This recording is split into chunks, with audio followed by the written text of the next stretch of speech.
the UK wanting to run its own affairs and making our politicians more accountable would be so revolutionary. EU Parliament voted a majority to get rid of the vetoes, the last remaining scraps of democracy that the EU had. Now, luckily for EU citizens at the moment, it means a treaty change to actually go forward. But that is the mood. The ever closer union. We have dodged a federalized, globalist, international, power-gobbling, anti-democratic organisation, and that's worth more than a few trade and travel perks for a few wealthy people in this country. Hear, hear. Belinda DeLucy, Charlie Mullins, great to see you both. I'm Andrew Doyle. Join me at 7 o'clock every Sunday night for Free Speech Nation, the show where I tackle the week's biggest stories in politics and current affairs with the help of my 2 comedian panellists and a variety of special guests. Free Speech Nation, Sunday nights from 7 on GB News, the People's Channel, Britain's news channel.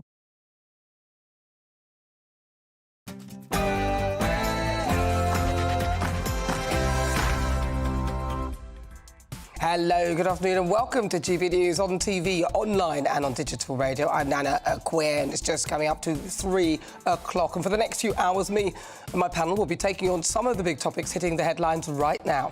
This show is all about opinion. It's mine, it's theirs, and of course it's yours. We'll be debating, discussing, and at times we will disagree, but no one will be cancelled. So joining me in about an hour's time, broadcaster and columnist Lizzie Cundy and my surprise guest, former Labour Minister Dennis McShane. He looks a bit sad there. In a few moments' time, I'll be mucking the week, but first, let's get your headlines.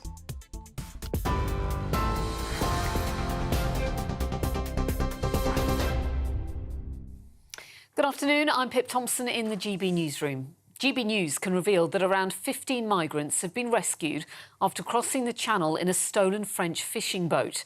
The small vessel left Gravelines between Calais and Dunkirk early this morning. The boat was escorted by French vessels before being handed over to UK Border Force officials. The migrants were then brought to Dover. So far this year, almost 1,400 people have made the journey across the English Channel in small boats.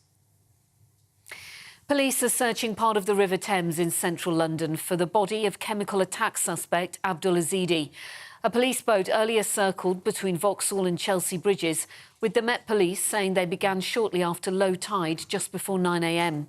The 35-year-old was last seen on CCTV leaning over the railings of Chelsea Bridge. For those watching on TV, you can see him walking across that bridge just before 11:30 p.m. on January the 31st. That's 4 hours after the attack in South London. Detectives now believe he is dead and his body may never be found. A woman has appeared in court accused of the attempted murder of 2 children in a suspected poisoning.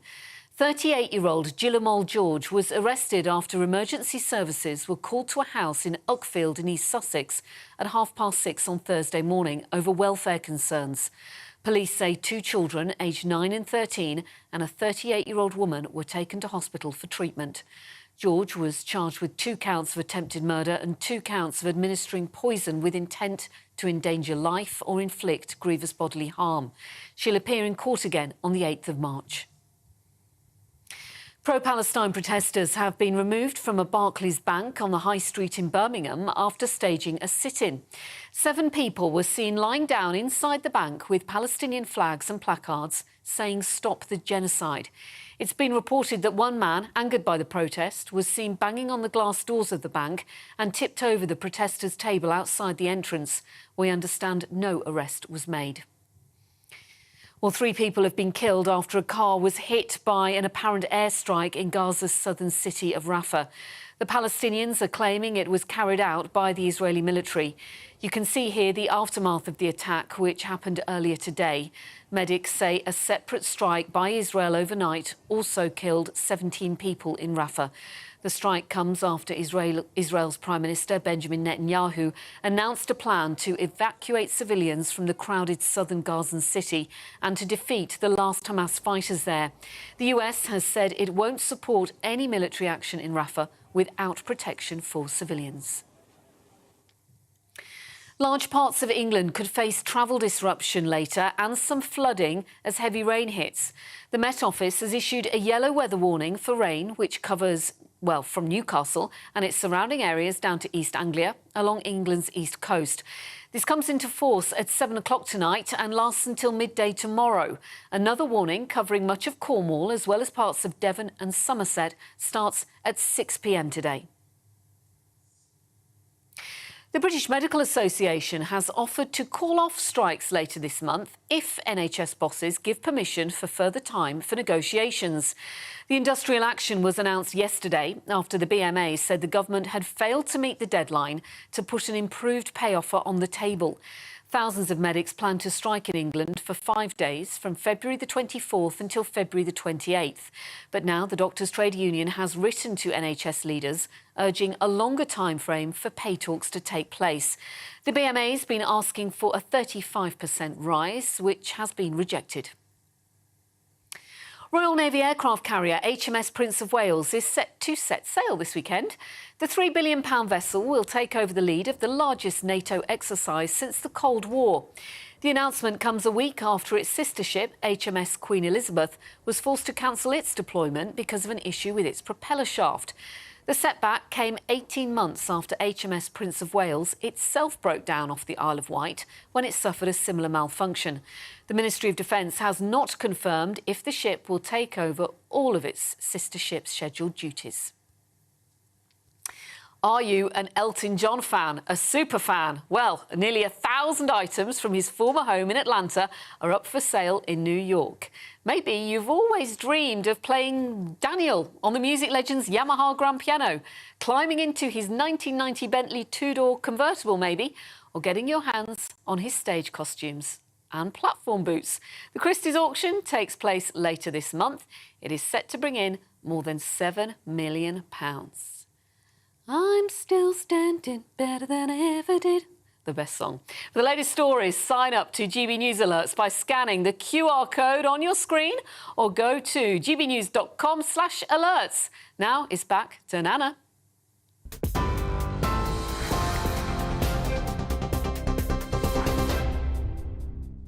Thank you, Pip. Right, if you just tuned in, welcome. It's fast approaching 7 minutes, actually, after 3 o'clock. I'm Nana Akua. This is GB News. We are the People's Channel. And it's time to muck the week.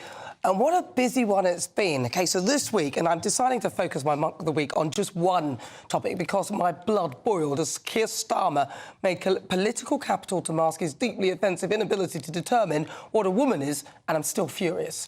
Remember this. How can we forget? A woman can have a penis. Nick, I'm not... I don't think we can conduct this debate with, you know... Sorry, have I offended you in some way? No, it's just... I just... You just what? This week in Prime Minister's Questions, Keir tried to bury that clip and any reference to it.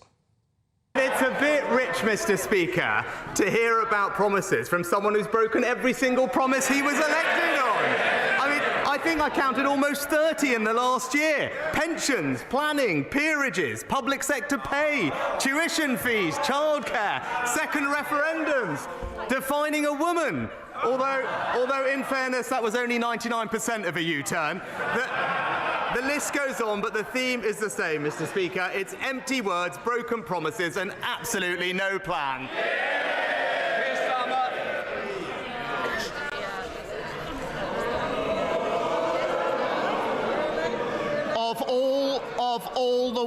Of all the weeks to say that, when Brianna's mother is in this chamber, shame, parading as a man of integrity when he's got absolutely no responsibility.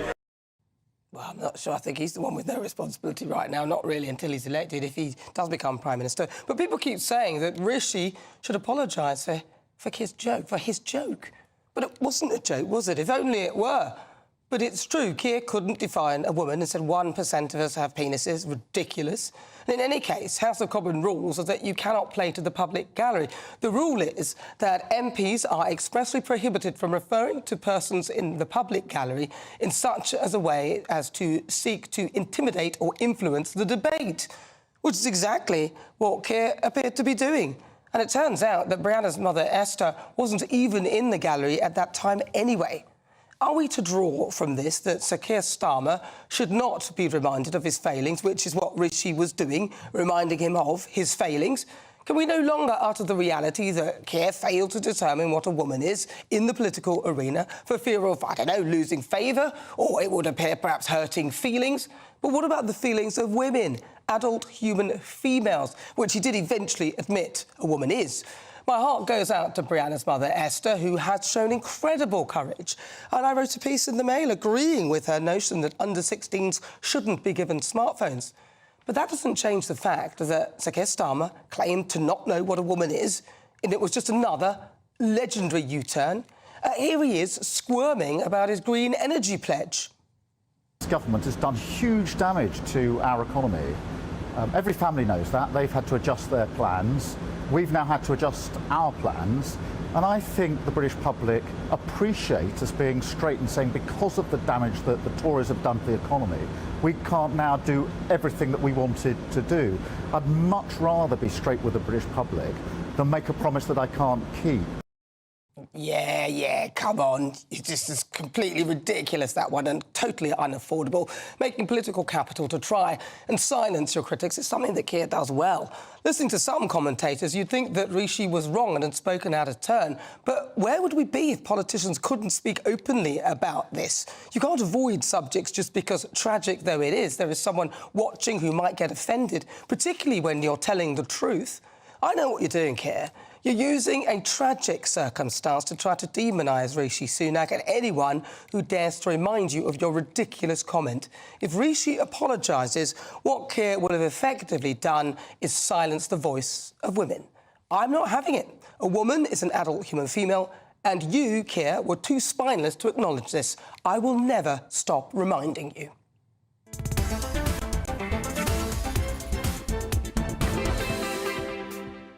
Oh, I'm sweet. You probably can't bear me if you switch the TV on. He goes, oh, God, not that woman. Woman. Yes, woman. Listen, what are your thoughts? GBViews@GBNews.com. I'd love to hear what you think, because coming up later on in the discussion, we'll be asking whether you think Keir, Rishi or neither of them should apologise for what happened in PMQs. But get your thoughts in now. GBViews@GBNews.com. Coming up, performer and mystifier Uri Geller will be joining me live from Israel as we discuss the latest on the conflict. Then at 3:20, it's Climate Control. We'll be unpicking the debate around the climate and asking whether we should be putting our faith in electric vehicles for the future. Then Greg Svensson is in the political spotlight this week. We'll be asking if Joe Biden is fit to act as the US president, and it is acting literally, because I don't think he's actually doing anything. There have been loads of gas this week. That's all on the way. As ever, you know the coup. GBViews@GBNews.com or tweet me at GBNews.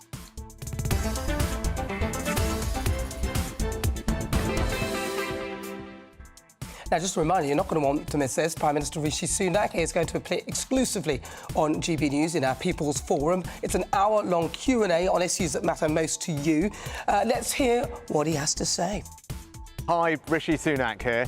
Join me for a special GB News People's Forum Live on Monday the 12th of February. I want to hear about the issues that matter to you. For your chance to be part of the audience and to put your questions to me, scan the QR code on screen or go to gbnews.com. See you there. Right, so get your question to Rishi. This Monday, the Prime Minister will take part in a special People's Forum live on GB News in the north-east of England. Now, over the course of the hour, he'll take questions directly from you. Of course, you are the great British public. If you want to be there, and head to gbnews.com, that's our website, /PM, to register your interest today, or you can scan the QR code that is on your screen now. Well, as we move forward, 12 minutes after 3 o'clock, thousands of pro-Palestinian protesters are marching across the country today, once again calling for a ceasefire in Gaza. Now, they've been going for nearly 4 months across the country in cities like London, Manchester, Edinburgh, and they've been going on around the world, as we know. But joining me now is our West Midlands reporter, Jack Carson. Jack, thank you very much for joining me. How's it going? I understood you were in a spot of bother a couple of moments ago in those protests. What's the energy like now? Well, certainly, it feels like, you know, the protests particularly, the shouts have certainly seemed to be getting angrier and angrier. We're doing this kind of lap of the Birmingham city centre, stopping off at key locations that these protesters want to really make a point for. Particularly, just a few moments ago, we're outside the McDonald's. Of course, we know the situation that's happened particularly at McDonald's here in Birmingham, where, of course, we saw mice in boxes being thrown into some of those McDonald's because of their protests.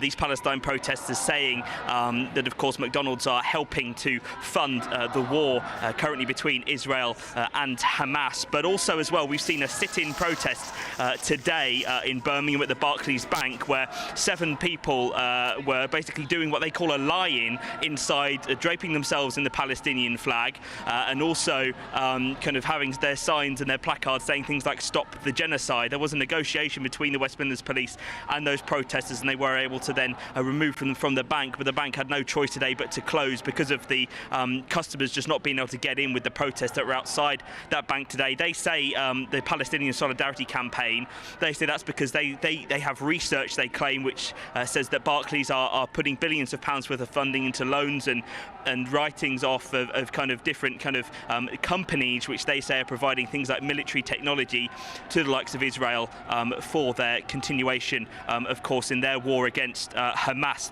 Netanyahu, the Israeli Prime Minister, said this week that it's impossible, he says, to achieve the goal of the war without eliminating Hamas. They say that they believe there are about 4 battalions in the area of Rafah. Of course, that is where a lot of those evacuees have gone. So Netanyahu says he's asked for a plan to be drawn up for evacuations and also that military action. But of course, the people here protesting today still wanting that immediate ceasefire. Well, thank you, Jack Carson. Really good to talk to you. That's Jack Carson there.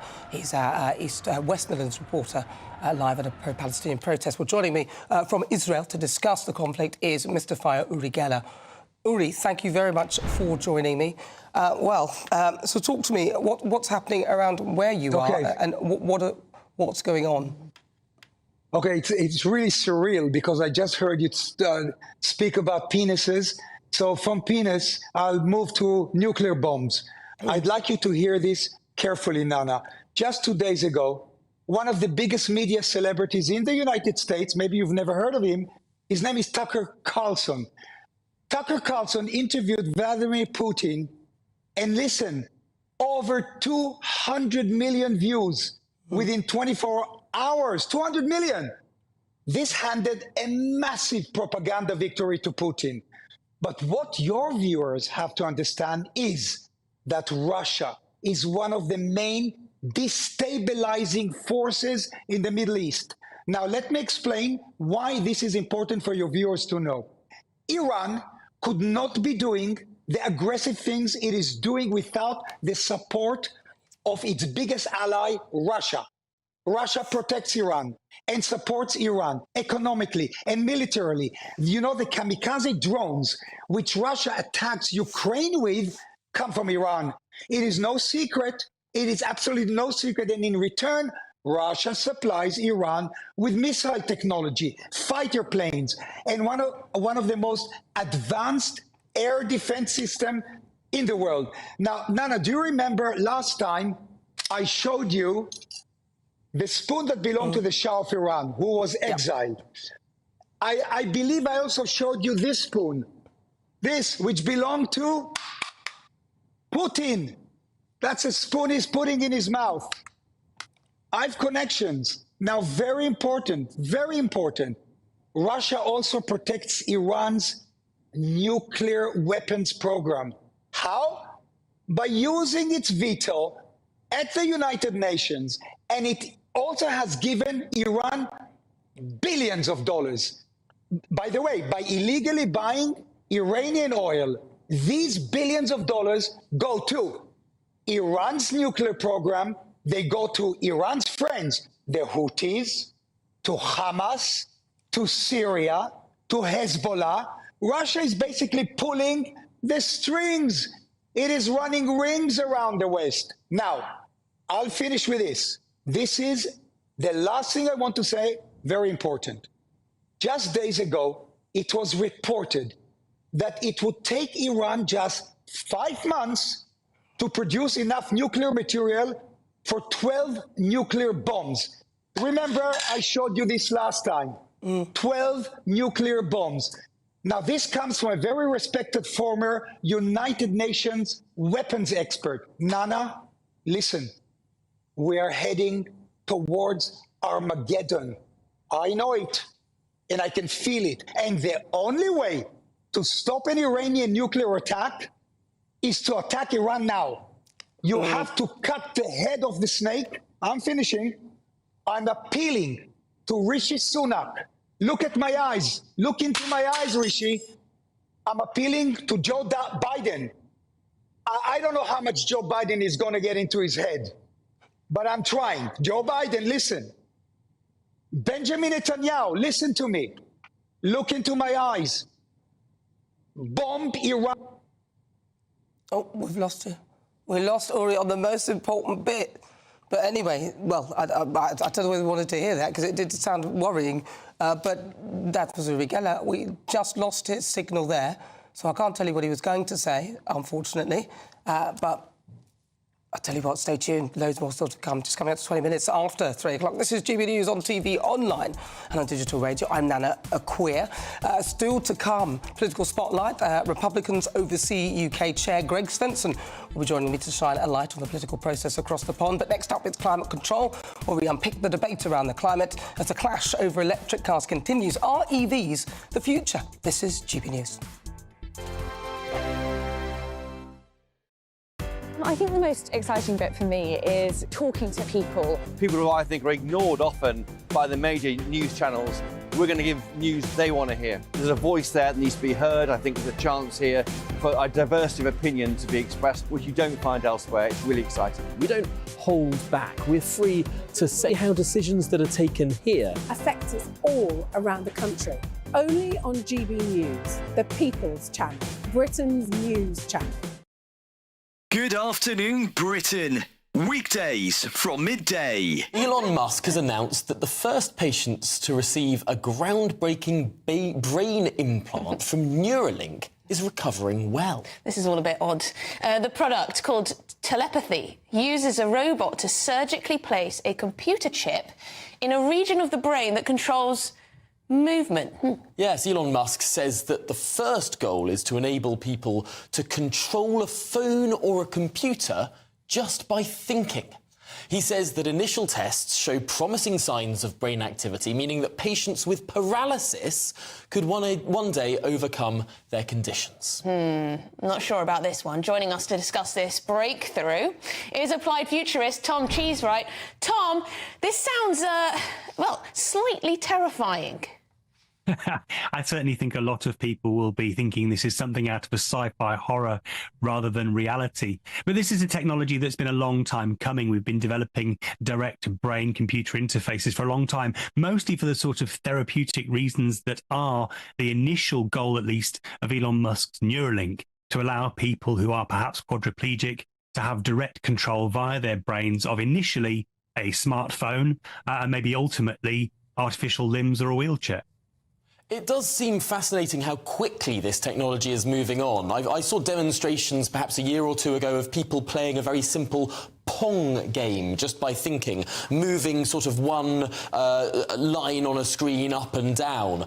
This seems like potentially there has been a breakthrough that means far more complex things can be controlled just by thinking. Well, there's lots of different aspects to this technology. The initial attempts to interface with the brain used actually quite thick prongs almost that went into the brain, and they were quite solid, and so if the brain moved, they could potentially cause damage.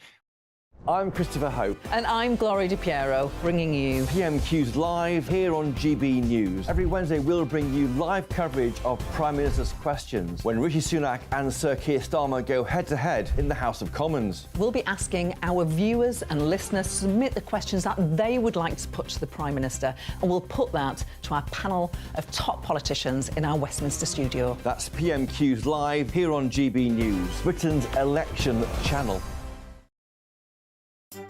Join me, Camilla Tominey, at 9:30 on Sunday morning when I'll be speaking to Pat McFadden, the man coordinating Labour's general election campaign, to ask him whether it's an error for Keir Starmer to have abandoned the Green Prosperity Plan. I'll also be speaking to Levelling Up Secretary Michael Gove. Can Rishi Sunak actually win the next general election? And in his first interview since announcing he's stepping down as an MP, I'll be speaking to former Chancellor Kwasi Kwarteng. All that and more with me, Camilla Tominey, at 9:30 on Sunday morning.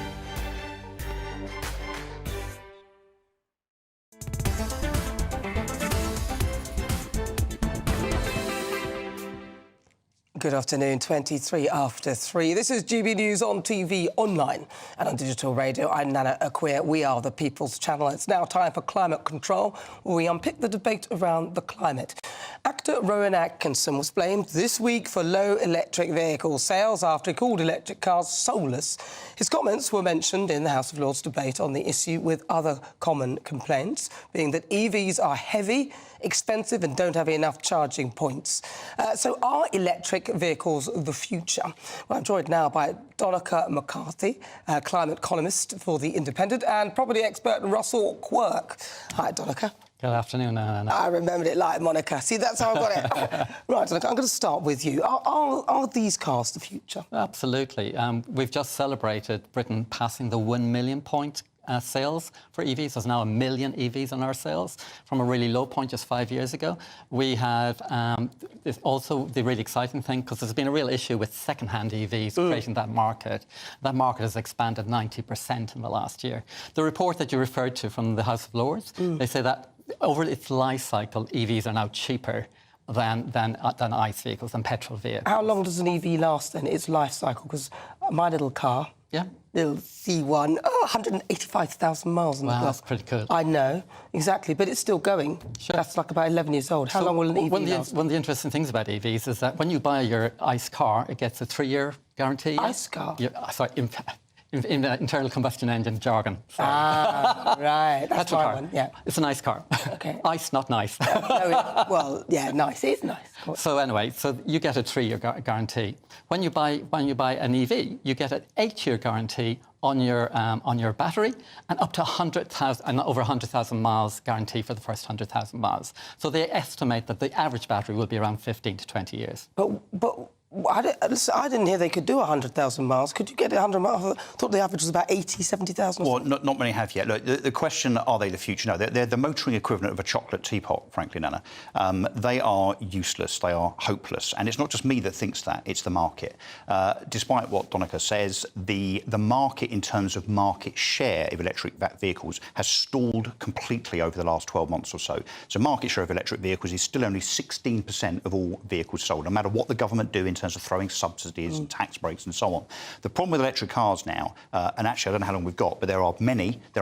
So first of all, there's the cost of insurance. The cost of insurance now is absolutely through the roof because of the cost of repairs of electric vehicles, particularly batteries. If you have an accident in one and you need a new battery, if your battery runs out after that lovely 8-year guarantee, it's about £20,000 on a Tesla or the equivalent Porsche Taycan, etc. The other big problem recently is the unbelievably eye-watering depreciation. So you can buy an electric car which starts off very expensive, so typically 60, 70, 80, 100 or more £1,000s.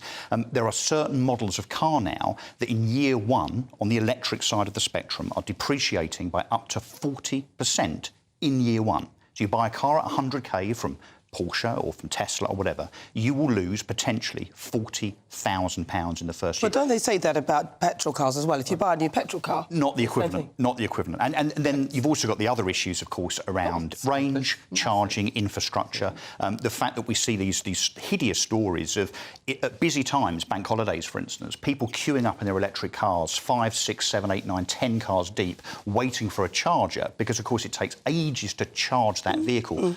To get that extra 200 or 300 miles to your destination. They are pointless, they are worthless. They're the equivalent also. They're an ashtray on a motorbike. Ashtray on a motorbike. This is Rowan Atkinson on steroids. It's hilarious. Look, there's I'm glad I'm amusing you. Exactly. 16% of the market now already is EVs. If you said that 5 years ago, you would say, wow. I mean, he said it's not... huge incentive, 21% the market went up. January to January is the truth. Check it online. The market is going up. And it's not. It's stalled. What the committee said is really important, is that there are grants available for people to install a charger in their flat or in their apartment. And what they also said, what's really important, I think, is we need to make EVs accessible to people on lower incomes so that they can benefit from the cheap cost of electricity. So let me finish. But if they're so great, why do they need to... The real problem is that if you're a council estate tenant and you're buying your electricity from a charger on the street, you pay 20% VAT. If you've got on-street parking at home, you pay 5%, and that must be changed. It's not fair that the poor people pay a penalty to have an EV. But if they're so desirable, why does there need to be an incentive? Why does the government need to throw money at people to encourage them to buy something that Donica has said is so good? And look, here's the other thing. Let's get on to the environmental thing, which I'm sure he really wants to get onto. The fact is, if you charge your car now, if you are lucky enough actually to be able to find a charging point and not to have to wait an hour and a half to charge your Tesla, the fact is that currently today, only about 23% of energy is now from renewable sources. So in other words, as you're charging your Tesla, about 75 to 80% of what you're putting into the battery is actually powered by fossil fuels, Donica. It's true, isn't it? It's true. It's a complete misnomer. It's Ron Atkinson again. If you actually check... Is that also true? It's Ron Atkinson. It's also true. Let me finish. If you actually look at the national grid, ask the people at home to check Google on the grid. I've just done it. And they will 23%. They will actually find that 33% of the grid is fossil fuels last year, and 35% is renewables, and the rest is nuclear and I can't remember the other one, biofuels. So actually, only 35% of the grid last year was fossil fuels. So what he's right. So that third is fossil fuels, but it's much cleaner. Over its lifespan, an EV car will emit around 2/3 less carbon emissions than a petrol vehicle. But what about all the child labour and all the minerals and resources? Why is it that, as long as it doesn't give off any CO2 at the point where you know, at the source, why is it we are not contemplating the damage to the environmental and the impact? You're absolutely right. One of the worst things you can buy in a year is a EV vehicle. The worst thing you'll buy... Hang on a minute. The worst thing you'll buy is a petrol. My job here is done now. The reason why is a car, whether it's an electric car or a petrol car, has huge amount of minerals in it to make it. So to make a car, it takes between 6 and 30 tonnes of carbon before you drive it a mile. But the problem, Donica, is the battery. If the battery wears out after 6 or 7 years, then you need to replace that battery again. Donica, you know as well as I do, it takes about 250,000 litres of diesel to make one lithium battery for a Tesla. How is that environmentally friendly? I am actually saying both an EV car and a petrol car takes between 8 and 30 tonnes of carbon to make them. And that's why I do not have a car. I have an e-powered bike. I got here today by an e-powered bike, and it's a fraction of the carbon emissions. But that's great if you haven't got any kids or anything, or you didn't take any books or bags or do any shopping, that's fine. I do loads of shopping, but... Yeah, well, what do you do? You carry it all? Come on. On his handlebars. Sounds a bit precarious. Nah. For urban journeys by yourself, an e-bike is absolutely fantastic. On your own, yes, it's great, but if you've got a family or kids or whatever, then it's not so good. But listen, what do you think? Are you going to get an EV? This is GB News on TV, online and on digital radio. Thank you so much to Donica McCarthy and also Russell Quirk. If you just tuned in, welcome. Just fast approaching 32 minutes after 3 o'clock. I'm Nana Akua. Coming up, Republicans oversee UK Chair Greg Simpson will be joining me for the latest in US politics and in my political spotlight. But first, let's get your latest news headlines.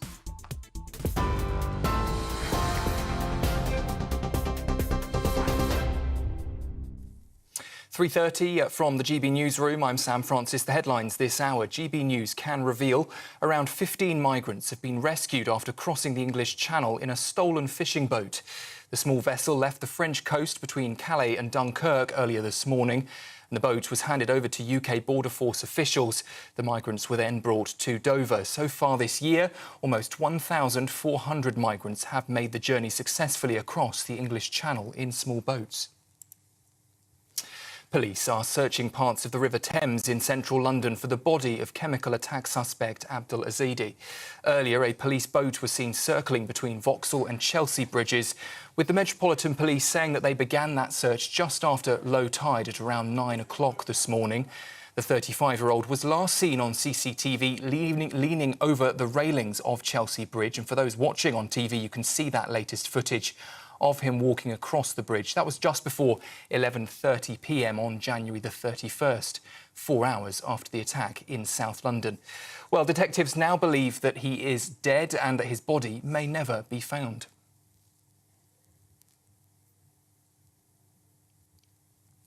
A woman has been charged with attempted murder after the suspected poisoning of 2 children, both aged 9 and 13. Emergency services responded to the scene in East Sussex on Thursday evening after welfare concerns were raised. All 3 were later taken to hospital for treatment. Appearing in court earlier today, the 38-year-old woman was remanded in custody and shall appear in court again on the 8th of March. Authorities say it's an isolated incident with no further risk to the public. Royal Navy aircraft carrier HMS Prince of Wales is setting sail this weekend. The £3 billion vessel will take over the lead of the largest NATO exercise since the Cold War. The announcement comes a week after its sister ship, HMS Queen Elizabeth, was forced to cancel its deployment because of an issue with its propeller shaft. The setback comes 18 months after HMS Prince of Wales itself broke down on the Isle of Wight when it suffered a similar malfunction. The Ministry of Defence has not confirmed if the ship will take over after its sister ship's scheduled duties. And calling all Elton John superfans because nearly 1,000 items from his former home in Atlanta are up for sale in New York. Maybe you've always dreamed of playing your song on the music legend's Yamaha grand piano, or climbing into his 1990 Bentley 2-door convertible, or getting your hands on his stage costumes and platform boots. The Christie's auction takes place later this month and it's set to bring in more than £7 million. For more stories, you can sign up to GB News Alerts by scanning the QR code on your screen or go to gbnews.com/alerts.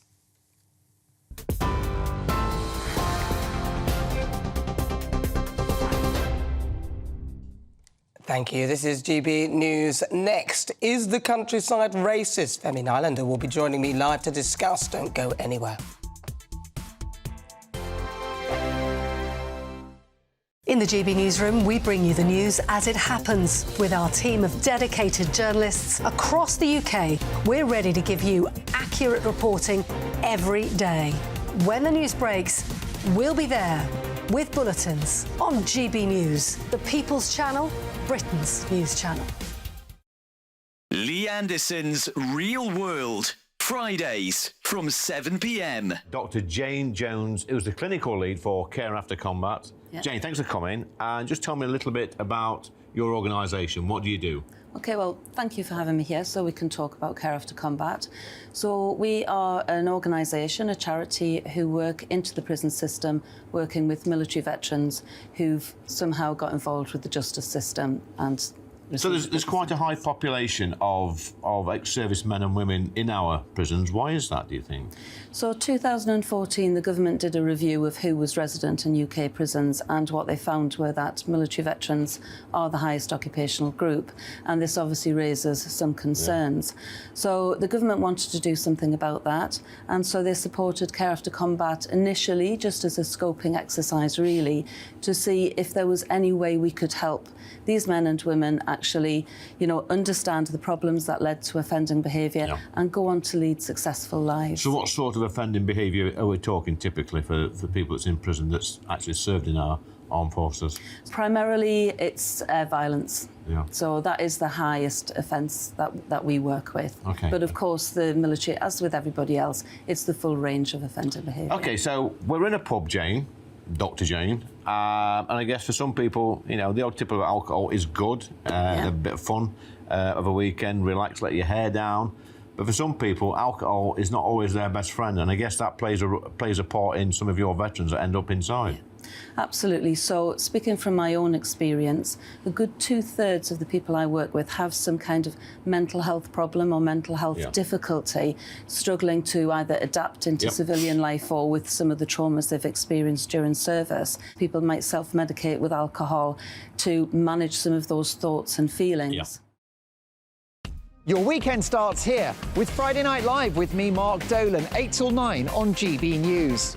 Big stories, big guests and big laughs as we get you ready for a cracking weekend. That's Friday Night Live with Mark Dolan, Fridays 8 till 9 on GB News. Bring your own drinks, the admission's free. Have a great Saturday night with me, Leo Curse, on the Saturday Night Showdown. It's a crazy world out there, so come and make fun of it with me, my panel of comedians, and a couple of people who actually know what they're talking about. This Saturday Night Showdown is your front row ticket to the clown show every Saturday, only on GB News, the People's Channel, Britain's news channel.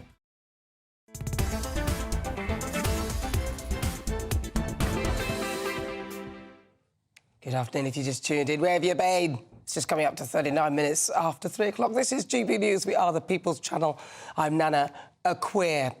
Now, I've got to ask this question because I read this piece and thought, what? Is the countryside racist? The Wildlife and Countryside Link, a charity group, include RSPCA, WWF and the National Trust, says the British countryside is a racist colonial white space. I'm wondering how many black people they've got working in those charities. MPs in an all-party parliamentary group were told that the countryside has been influenced by racist colonial legacies, created an environment some fear is dominated by white people. So to discuss, I'm joined by actor and writer Femi Nylander. Femi, thank you very much for joining me. So, Femi, your view then, what do you make to this? Is the countryside racist? Well, I think it's very kind of reductionist just to kind of say, is the countryside racist without looking at the central kind of complex questions within. We're talking about demographics here. We're talking about histories of migration. We're talking about where people who are minorities chose to go or were funneled into. And these are often heavily, densely populated urban areas. Which were then subsequently gentrified. If people don't know what gentrified means, it's where people who are ethnic minorities from poorer backgrounds, because they're ethnic minorities and being an ethnic minority is usually linked to not having as much wealth, are pushed out of areas to the outskirts. So this is within the urban areas. Do you think that's obviously. It doesn't mean that to me. Gentrified to me means that they do it up, it looks a bit fancy, and then the poorer people, so they might be ethnic minorities, they might not be, but the people who can't afford or can no longer afford, or some people who were poor, suddenly their house becomes worth a lot, and then they can sell their houses and move out. There's always going to be some lucky people, for example, in Notting Hill. But there's a lot of people, like Notting Hill, for example. But in Notting Hill, you had some people who managed to sell up their houses and moved out. But again, this is partly because, as you say, so there'll be some people who benefit, but largely it's where gentrification refers to the idea within an urban population. You have a minority group who lives there, whether that's in the States, Brooklyn, or whether that's the UK Urban Hill, and people start to flood in who have more money, more resources, and your local kind of Caribbean shop gets replaced by a Starbucks the next day. That's the urban side of things. On the countryside side of things, on the rural side of things, we're talking about areas of the UK that never had the same patterns of migration or levels of migration as some of the urban areas in the kind of post-colonial period. And therefore have always remained largely white, and that lends itself to a different kind of different kinds of instance of racism. If you're in a place like Birmingham or you're in a place like London, you might have direct racism. You might have people who live in close quarters too, but never. No. I'm saying, for example, if you're in a place like London or you're in a place like Birmingham, you have communities that are very close to each other, but they're still to some degree blocked off from each other, and there's direct incidents of racism. There's racism from white people to minority communities that are direct in rural areas. It's true, but it works. Yeah, so this is the other way around, though, isn't it? Because say a white person might go to somewhere where it might be predominantly Asian or predominantly black. There might be racism directed towards them. So the reverse. The reverse is true in the countryside.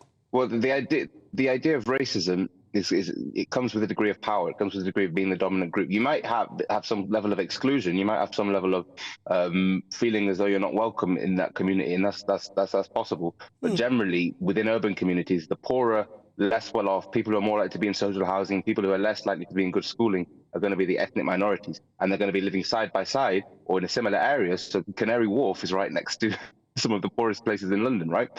However, at the same time, in the rural setting, as I say, what you have communities where there aren't a lot of black people, there aren't a lot of Muslim people, and so it becomes almost kind of this degree of not fear, but kind of like, oh, who is this? What's going on here? Who are these people? And therefore, you find some of the highest rates of stop and search in the country are in rural areas. Really? The police officers will see. Yeah, of course. It could be more that you are. And look, if you go somewhere where maybe you're different or something, people are curious. So maybe that's it. That's definitely a part of it. But that doesn't necessarily mean racism, and that doesn't mean the countryside is racist just because people are curious. If people clearly don't live around there. Well, being curious is one thing, and that's fair. But being curious doesn't lead you to have some of the highest stop and search rates in the country. That's racism. If black people are stopped and searched at a high rate than other people. Especially if you're outside of London. In London, you can use. But it depends. And I just finished now. In London, you have people give the excuse in London. They give the excuse. They say, I mean, and it's not an excuse, but they try and say, well, what about knife crime? In some of these rural areas, there is no knife crime. There's the 2 black kids in the whole village who are still getting disproportionately stopped and searched, even though there's no knife crime to point to. I have listened, and I've given you time, but I'm just going to come in on that. Because, OK, yeah, but if the profile of the person who is wielding a knife is somebody who is black, and there are few black people in that place, then, unfortunately, more black people will be stopped and searched. But it could work the other way. So if, say, the profile of the person is somebody who is white, then the more white people, or somebody who's Asian, then those people will stop and search. I don't really think... You've just come to the very point I was saying. I'm talking about parts of the country where there is no knife crime. I listened to what you said, and now I'm just coming back at what you said, OK? So all I'm saying is that whilst I appreciate in some places, yeah, there's a lot of stop and search to black people, it does depend on what is going on in that area. So I think it's a bit of a broad brush. I was making the very point that in these areas there is no knife crime, that it's just racial profiling, that you can't point to the excuse that you just said. These are areas where there is very little to know. Which place are you talking about? Be specific. Which place are you talking about, then? I can search it up at the moment. There's definitely a rural area in the northeast of England, where there's 14 times, where black people are 14 times. I mean, good to Google. Type in 14 times more likely to be stopped and searched. You'll find the exact name of the town. But the northeast of England isn't necessarily the countryside, is it? I mean, we're talking about a racist countryside. It's a rural. You know, we're talking about a racist countryside. I hear you can say that more black people are stopped and searched in the countryside. So I've asked you to present a place where you've got this information and where this area is. Do you want to give me 2 minutes? I'll find it for you right now. I can't remember the exact because you made a statement you should already know. Well, listen, we'll come back on this. We'll talk about this again. I made the statement with the claimed rural area. But anyway, moving to get to the point, as I make, just to clarify, there's a distinction between. I mean, Britain is a country which has a lot of racism in it, and you have racism wherever you go in Britain. However, there's a distinction between racism to your direct neighbours and racism because you're unfamiliar with or and you haven't mingled with and talked to people. And I think one of the solutions to racism is people integrating, people meeting people from different backgrounds, meeting people from different areas. Well, I can agree with you on that, Femi. I will agree with you on that. We'll leave on an agreement. I do agree that would be a good solution. Getting more people mixing from all walks of life is always a good solution. Femi Nylander, we're running out of time. I would love to talk to you again. Thank you so much for coming on. That's Femi Nylander. Right, well... Before we move on the way, the Great British Giveaway, and you could be winning £18,000 in totally tax-free cash to spend however you like. If you fancy the chance, then here's how. We want to turn 2024 into 2020 more with your chance to win £18,000 in cash to spend however you like. You really could be the next big winner of our Great British Giveaway. Phil from West Yorkshire won our last one. I never won a penny in my life. Well, congratulations, you've won £10,000. Oh my God, wow. For another chance to win £18,000 in tax-free cash, text GBWIN to 84902. Text costs £2 plus one standard network rate message. Or post your name and number to GB02 PO Box 8690 Derby DE1 9TT. UK only. Entrance must be 18 or over. Lines close at 5 p.m. on Friday, the 23rd of February. Good luck. Yeah, so that sounds good, eh? Yeah, 18 grand, love it. Right, next, though, political spotlight. Greg Swenson will be joining me to shine a light on Joe Biden's presidency. Now then, Lee Anderson here. Join me on GB News on my show, The Real World, every Friday at 7 p.m. I'm not eating bloody cat. Are you delicious. mental? Open your mouth. OK, here comes a train. Reminds me of the scene in Singing in the Rain. Adam, is that a good one? Whoa! Join me at 7 on GB News, Britain's news channel. GB News Breakfast. Every day from 6 a.m. Marnie says being sexy in business is entirely possible and maybe even better. Well, Marnie, this is something I say is true. I've had to live with this for quite a long time, and I think you can do both. Like, tell me, it's lovely to see you first of all. Thank you for having me. In all your gorgeousness. And you're telling me that that often is regarded as something derogatory or something to hold you back. Is that right? It's just this really unfair thing, this really unfair narrative that women can't do both. Even men can do it, as you know, Eamon, you can do it, you can do it all.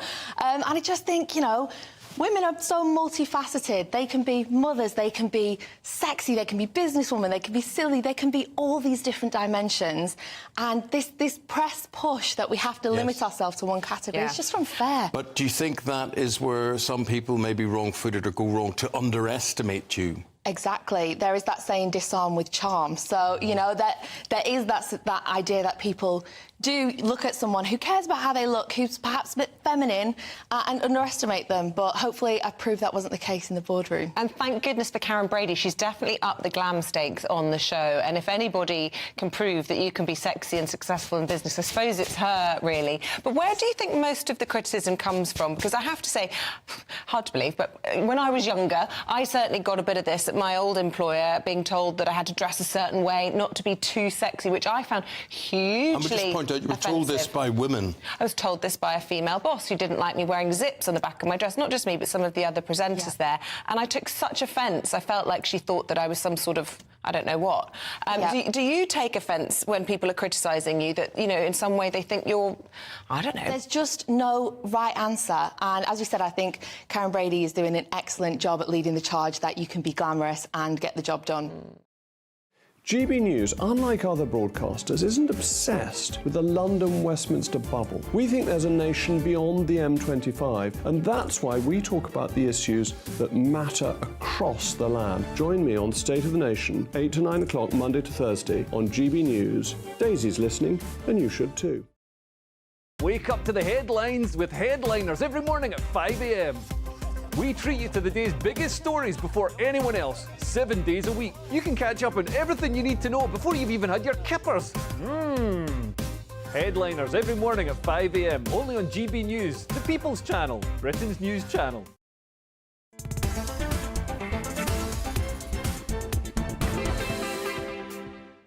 Good afternoon. It's 10 minutes to 4. I'm Nana Akua. This is GB News on TV, online and on digital radio. It's time now for this week's Political Spotlight. But before we do that, I'm just going to quickly read a couple of emails that have come through. Amanda, because I did a monologue with regard to Keir Starmer, Amanda says the fact that gays have lost their beautiful child does not give them the right to decide that women should lose their rights and be muddled with trans women.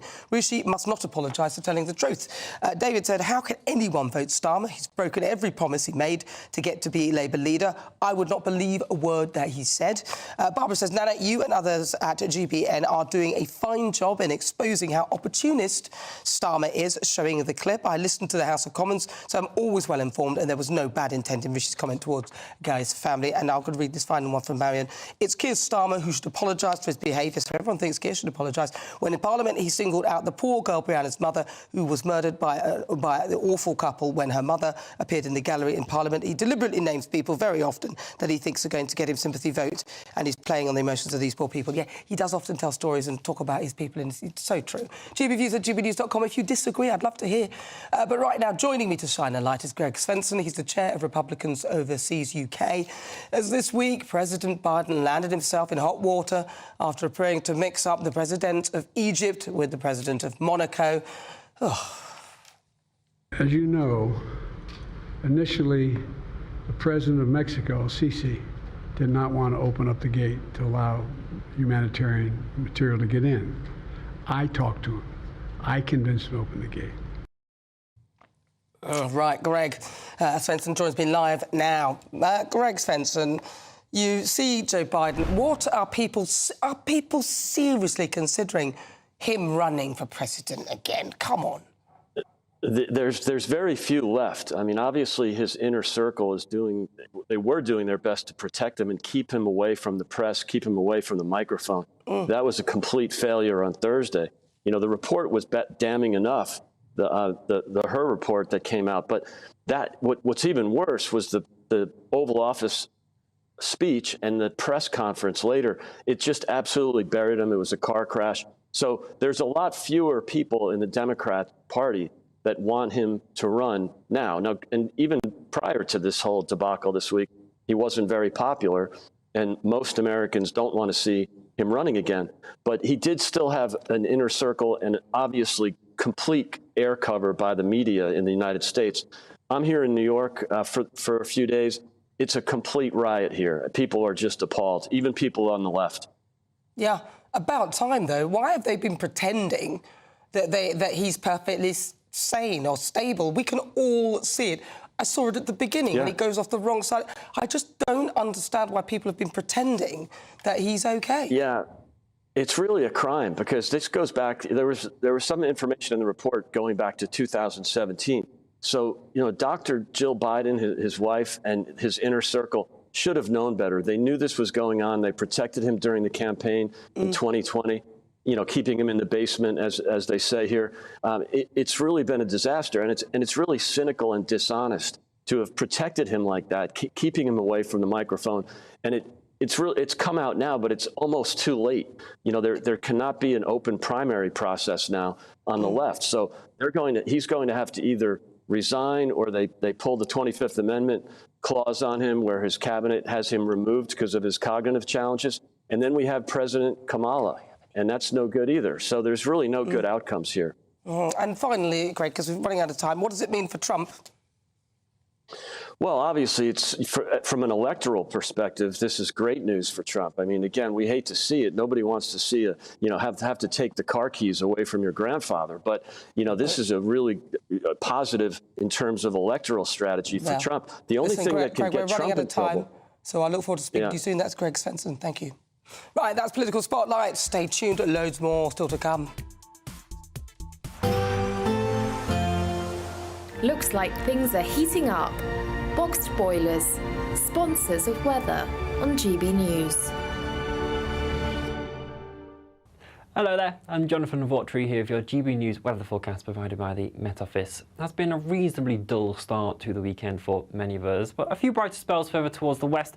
We now have these blustery showers pushing into southwest England, a longer band of rain spreading its way into eastern England and eventually Scotland later on in the night. Considering how wet it has been recently, it could cause some localised disruption with this extra rainfall. Elsewhere, there might be a few clearer spells around tonight, could provide some fog patches in places, a very patchy frost in some rural spots, but most of our towns and cities will be staying above freezing. It's a fairly messy start to Sunday as well. Again, fog could be quite slow to clear in places. This rain eventually moving its way in across eastern Scotland. A very wet day for the Northern Isles, but some brighter spells arriving from the west, so too with further showers, so never put the umbrella away completely. Again, some of those showers could be on the heavier side at times. Temperatures, though, ranging between 7 and 11 degrees Celsius, which is pretty much where we'd expect them to be for the time of year. Into Monday, the area of low pressure that has been with us will slowly drift its way northwards, settling itself up closer towards Iceland. This allows this northwesterly flow of air to start moving its way in, so relatively breezy day with showers frequently pushing into northern and western counties. Further towards the east, though, you'll start off drier with a reasonable amount of sunshine, but can't rule out the odd shower arriving here later on in the day. We hold on to quite a changeable theme throughout the forthcoming week as well, with further rain around at times. Enjoy the rest of your day. Bye-bye. That warm feeling inside from Boxed Boilers, sponsors of weather on GB News.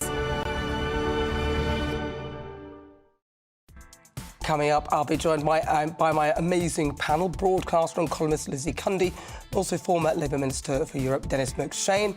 And next up, it's my monologue on Prince Harry. We'll be saying, honestly, Harry, seriously, just get a life. That's after this. Tired of the usual focus-tested, pre-prepared Westminster runaround? Well, so am I. So you want higher taxes? Is your department to blame for this? Are you rethinking this policy? Every Sunday at 9:30, I'll be sitting down with those in power to get the truth about the issues affecting you. Let's be honest, we've known about the cost pressures of this project for years, not months. That's the Camilla Tominey Show, a politics show with personality. On GB News, the People's Channel, Britain's news channel. Britain's Newsroom, weekday mornings from 9:30. The EU rules are trying to choke even that. And I just think, you know, I would join this protest in a heartbeat. And you were right to point out this stuff about them being right-wing. How dare they slate them as right-wing when these are real people whose livelihoods and are remember, being a lot of people who work in the farm industry, Malone, get paid very little money. They get paid Agricultural workers are very badly paid. They get paid nothing, Piers. And, you know, the profits... I think on Clockens Farm, I read somewhere that I saw that when you sell it like a sheep's skin, it's 30 pence or something. Right. And you say, what? Yeah. And so you wonder how they can manage that. And I think after a year, Clarkson made a handful of pounds. He made like 90 quid profit or something. In a whole year working. But Carol makes a really good point, though, doesn't she, Nikki, about this idea that we go to the supermarkets, we shop there, we eat our food, we don't often give it a thing. And the farmers have become so frustrated by this idea that they are not respected. Absolutely. I mean, they're running what are effectively small businesses, often family businesses that are being passed down through generations. They also tend to know the land and the animals better than anyone else in those areas. You know, I'm all for green protests, you know, I'm all for climate change activism, but actually... the only way you can do that is gradually. It's exactly what we've seen with Port Talbot. You know, you can't just go in and say, you're not going to do it anymore this way. You've got to do it this way instead. The Tata Steel thing. Yes, exactly. You've got to do it this way instead. You know, lots of farmers are on board with protecting the planet, but they can't do it overnight. You've got to give them time. So they're protesting, you know, they're saying no farmers, no food. When well, you say can't you get any more support some of obvious. these environmental protests, you're not one of these closet supporters of Just Stop Oil, are you? I'm not a closet supporter. I think I've been quite open about Just Stop Oil. No. I don't like all their methods, but I do like the message. Any of them. But I do appreciate the message. But sometimes you've got to do difficult things. What they're asking for now, those protesters, are unrealistic. What these protesters are asking for is not unrealistic. No. 2024, a battleground year. The year the nation decides. As the parties gear up their campaigns for the next general election. Who will be left standing when the British people make one of the biggest decisions of their lives? Who will rise? And who will fall? Let's find out together. For every moment, the highs, the lows, the twists and turns. We'll be with you for every step of this journey. In 2024, GB News is Britain's election channel.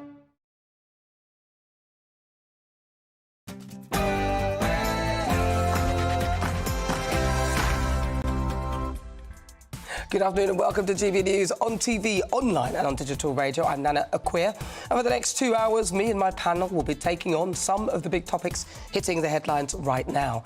This show is all about opinion. It's mine, it's theirs, and of course it's yours. We'll be debating, discussing, and at times we will disagree, but no one will be cancelled. So joining me today is broadcaster and columnist Lizzie Cundy, and also former Labour Minister for Europe Dennis McShane. But before we get started, let's get your latest news headlines.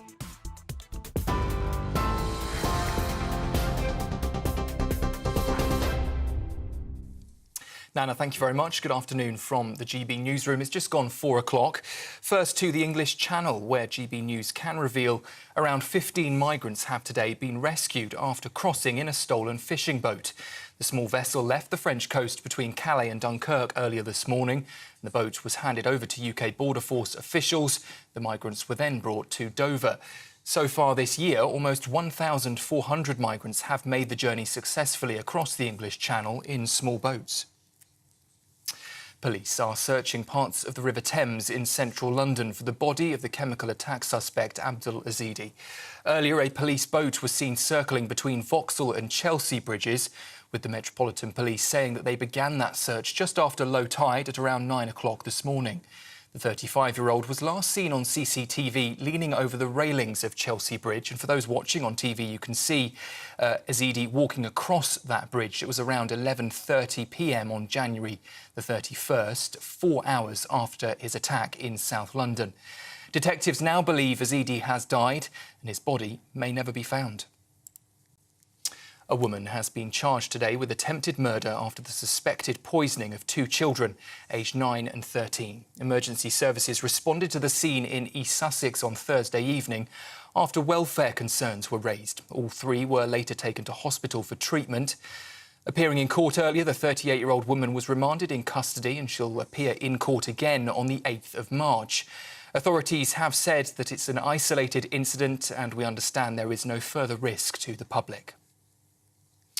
Pro-Palestine protesters have been removed from a Barclays bank on Birmingham High Street after staging a sit-in. 7 people were seen lying down inside the bank. For those watching on TV, you can see scenes there from inside that bank branch. They're there with Palestinian flags and placards saying, "Stop the genocide." It's been reported that one man who was angered by the protest were seen banging on the glass doors of the bank building and tipped over, the protest's table outside the entrance. We understand no arrests were made. Meanwhile, 3 people have been killed after a car was hit by an airstrike in Gaza's southern city of Rafah. The Palestinians are claiming it was carried out by the Israeli military, and you can see here for those watching on TV the aftermath of that attack, which took place earlier today. Medics say a separate strike by Israel overnight also killed another 17 people in the same area. The strike comes after Israel's Prime Minister has announced a plan to evacuate civilians from the crowded southern Gazan city, and he says to defeat the last Hamas fighters there. The US has said it won't be supporting any further military action in the region without, they say, the guarantee of protection for civilians. Back here in the UK, large parts of England could be facing travel disruption and some possible flooding as heavy rain hits later today. The Met Office has issued a yellow weather warning for rain, covering Newcastle and its surrounding areas, all the way down to East Anglia and along England's east coast. It comes into force at 7 o'clock tonight and runs until 12 p.m. tomorrow. Another weather warning covering much of Cornwall, as well as parts of Devon and Somerset, also starts a little earlier at 6 o'clock tonight.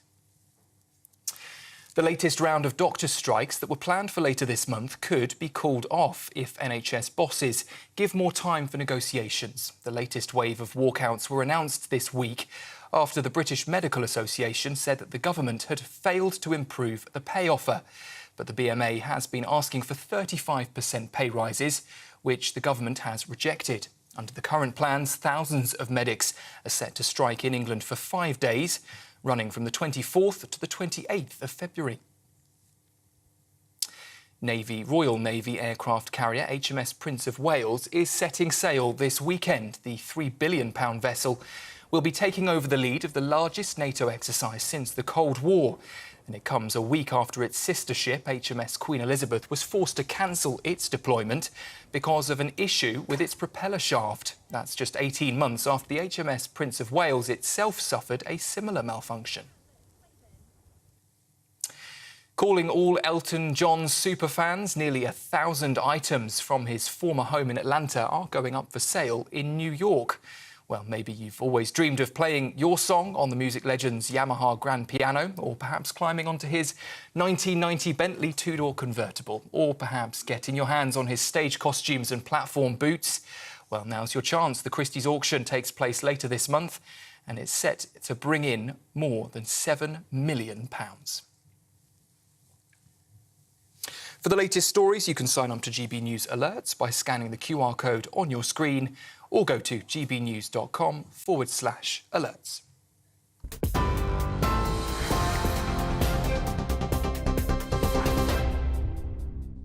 Good afternoon. It's fast approaching 6 minutes after 4 o'clock. This is GB News on TV, online and on digital radio. I'm Nana Akua. Oh, God. Prince Harry. This week, Prince Harry went to see his father, the King, because after hearing of King Charles's enlarged prostate diagnosis, we discovered that Charles has cancer, which thankfully has, we hear, been caught early, and his treatment, unlike many on the NHS waiting lists, has already begun. Although I don't begrudge him what some have called jumping the queue. He's the king. Anyway, Harry, unlike his wife Meghan, who, as far as we know, is still yet to even speak to her dad after his stroke, on learning of his father's diagnosis, Harry hot-footed it back to the UK to see him. For all of a reported 45 minutes. Wow. Cold. Harry didn't see William, who is busy caring for his wife, Catherine, either. Now, I'd like to think that there's a thawing of the ice, but sadly, remember, spare. This is the dude that complained that he got the smallest half of the room whilst living in a castle. A castle. I couldn't only but dream of sleeping even one night in a castle. He's thrown his own flesh and blood under the bus more times than I can count. Not even the Kardashians would sell their family down the river. That's why the Americans love them and are falling out of love with their Montecito friends. And this is what the great British public thought. I mean, he can come and see his dad, obviously, it's a family, but nothing else. I won't give him anything, not now. He's blown his copybook on me, I used to love him. But now, no, not after all what's gone on. I understand with families, we all have them and we all have our good and bad. And I think, yeah, he can come and have a look and see. Obviously, he wants to see his dad. It's his dad. But I won't give him anything else, sorry. He's been waiting all these years to be king, and this has happened, so I'm really sad for him. But on the other hand, I'm also glad that he's been able to talk about it. They're being much more open about it. I hope it's not a very short reign for him. I do hope he pulls round. Yeah. And what do you think to Harry coming over to see him from America? Well, it's his father, isn't it? I'd be surprised if he didn't. I mean, at the end of the day, it's all family, isn't it? You can't hold grudges forever. I hope it all works out for them all. They're going through a tough time, aren't they? And what do you think to him having to sort of step back from duties and his son Harry coming to see him from America? I don't think I would see him for all the flipping tea in China. I think he'd tell him to F off. Would you? Why? I would. Why is that? Whereas I think he's a traitorous little toe rag. Sorry. Yesterday, Harry settled his claim with the Mirror Group for an undisclosed amount. I'm hoping that this had something to do with his encounter with his dad, but I'm not holding my breath. Look, life's too short to hold a grudge. Move on, Harry.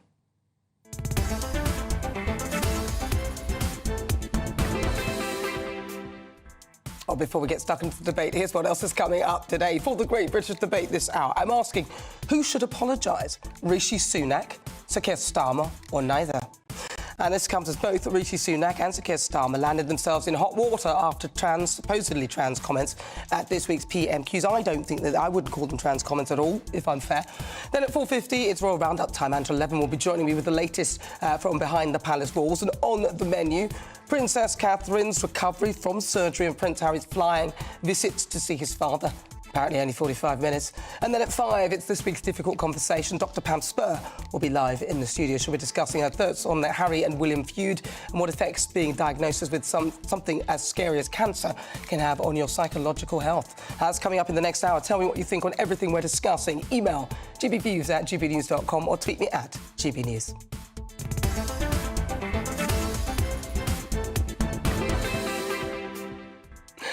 Right, well, let's get started. Let's welcome again to my panel, broadcaster and columnist Lizzie Cundy, I forgot who you were, and former Minister for Europe, Dennis McShane. Dennis on. It's the first time we've worked together, isn't it, Dennis? Bonjour. Bonjour. But before we do that, you're not going to want to miss this. Prime Minister Rishi Sunak is to appear exclusively on GBNews' People Forum, an hour-long Q&A on the issues that matter most to you. Let's see what he has to say. Hi, Rishi Sunak here. Join me for a special GB News People's Forum Live on Monday the 12th of February. I want to hear about the issues that matter to you. For your chance to be part of the audience and to put your questions to me, scan the QR code on screen or go to gbnews.com. See you there.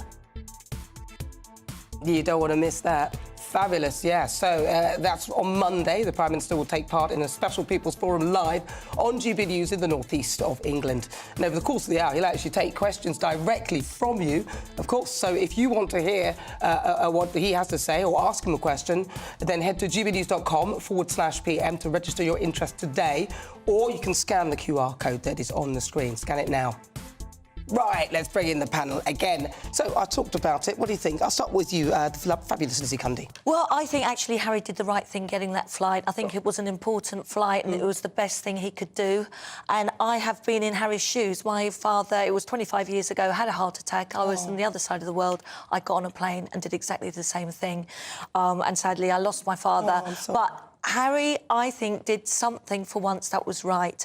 And I think it actually makes his wife look even more terrible, who didn't have an ounce of compassion to her own father or go and see him. And I'm hoping this is room that there can be peace in this family. I know it was only 45 minutes, but it showed that Harry actually cared, and it is his father at the end of the day. But what does he care about? Is it more that he would look bad, he realised he looked bad? Or do you think it was more the fact that he actually acknowledged that it's his dad? I think it hit home that this is his father and he misses his father. He misses England and he wanted to do the right thing. And it was the right thing, Nana. It was the best thing, the most important flight of his life. What do you think, Dennis McShane? You're nodding. I very much agree with what Lizzie said. Yes, of course, Harry should come back to see his father. Fingers crossed, it will be a cancer that can be treated and cured reasonably rapidly. I don't quite understand why William hasn't been to see him. He's with Catherine, of course. She has had 2 weeks in a hospital for, they say, abdominal complications, now recovering at home. We don't actually know what treatment the King is getting. When the Pope falls ill, we're told what he's got. When the President of the US falls ill, we're told what he's got. But we don't know what our own King has got. Well, so all that stuff about transparency and so on, I think is missing considerably here. Well, I suppose, in a way, it would be nice for him to get to grips with it himself first, whatever that is that he's dealing with. So I think transparency, yes, but in time. So, you've got to give the person their own chance. Because, if there's something wrong with me, I hate it when people go, oh, did you know about Nana? Now let's go, blah, blah, blah. I just want to poke them in the eyes and say, don't talk about me. I'm talking to friends who are senior surgeons, people who deal with cancer, and they're all talking professionally amongst themselves, but coming up with different theories on what he's got. I just think the nation, he does serve the nation, and I would say that at that level, true also for a Prime Minister or a Foreign Secretary or leader of the opposition, that in most other countries, and as I say, including the Vatican, when somebody's ill, you're told what. But it might be shock, though. He's in shock. And I have to say, Dennis, look, my ex-husband had testicular cancer, and it took a while for him to come out and talk about it. I was like, let's talk about it, raise awareness, started up a charity. But he himself found it quite difficult at the beginning to actually come to terms with having cancer. Lizzie, your ex-husband is not the King. No, I know, but he's still... Lucky, he's not. He was certainly not the King, but the King is still human. And it will come out in time. But you mentioned about why William didn't. Now, we have to remember Harry's track record. William is still very, very cross with Harry. Everything, you say to Harry could end up in an interview or on TV and on opera or anywhere. He might be worried that he might disclose something about Catherine, and trust is earned, and Harry needs to earn back his trust big time. I'm talking about William going to see the King, not when William and Harry want to meet or not. I mean, brothers since. Yeah, but you don't know. King William Lear hasn't seen the King, from what I hear, that William has done. But it's just that Harry did a big. We knew. Told. Another thing, we're not told anything about all of this. Anyway, I mean, Harry. The dump on Harry has always amazed me. I've got no particular skin in that game, but he's the first member of the royal family since Prince Philip to don a uniform and risk his life in the front line against men who are trying to kill him, leading his soldiers on the field. Do you know what? No, all right, you don't care. You don't care. No, I didn't say I don't care. And secondly, it's all right, you don't buy that. OK, secondly, more interesting for me as a former president of the National Union of Journalists, he has taken not a right-wing paper, but the left-wing Daily Mirror to court and won whatever it is because of their criminal abuse of investigative procedures. And he's now taking on the Daily Mail and the Sun. I wish him all the best in the name of every decent journalist in this country. People can dump on him in the royal context. The royal family's never been my obsession. But I do think he's rendered a service to journalism by stopping this. William also took a national newspaper for hacking claims and won a huge amount and kept it quiet, did it, and gave it then to charity. So did I. But I won. Harry does it all in the glare of the press for someone who said he wants privacy, and he has hurt his family by talking about them, by doing interviews to magazines, to papers. You can't, on the whole, keep something in front of courts a top secret. I mean, years ago... William did it without the fanfare, Dennis. Well, if he won something, you know about it, so it wasn't exactly hidden. And all I'm saying is, I hope the police do investigate these editors. We have to stamp out. We've got some of the worst press practices in the world, in the democratic world, in Britain. And if Harry takes his people on, I'm with him. On his other things, I just don't get involved. The Royals obsess he's England. becoming Prince of the Old Bailey. He's listen, becoming, he's obsessed. If there's any malpractice in anything, then I don't know who it is, but that malpractice should be exposed in whatever means. So whatever that is. But with regard to this specifically, and with regard to Harry, you think it's good that he went back? I think it's good he went to see the King. So. I think it's good. I think it makes her look very bad. And if I was with somebody who didn't bother to go see their dad, I'd be worried about how they feel about me. That's just my view. I totally agree with you, Nana. And I thought What about on that point, Dennis, briefly? Because I've got look, they're a crazy celeb couple, as far as I'm concerned. It's a world. We can all go buy Elton John's spectacles. I rather fancy those. Only going for $200. I was going to get it. I've got him your wig. I need that. I'll get the wig. I'll see how that looks on me. Right, well, if you just tuned in, welcome. 18 minutes after 4 o'clock. This is GB News on TV, online and on digital radio. Coming up, Royal Roundup time. Angela Levin will be giving us the latest from behind the palace walls. But up next, it's time for the Great British Debate this hour. And I'm asking, who should apologise? Rishi Sunak, Keir Starmer or neither? I've got a poll up right now on X asking you that very question. Who should apologise? Rishi Sunak, Keir Starmer or neither? You can also email me, gbviews@gbnews.com or tweet us at GBNewscast. Your vote now. Now then, Lee Anderson here. Join me on GB News on my show, The Real World, every Friday at 7 p.m. I'm not eating bloody cat. Are you Delicious. mental? Open your mouth. OK, here comes a train. Reminds me of the scene in Singing in the Rain. Adam, is that a good one?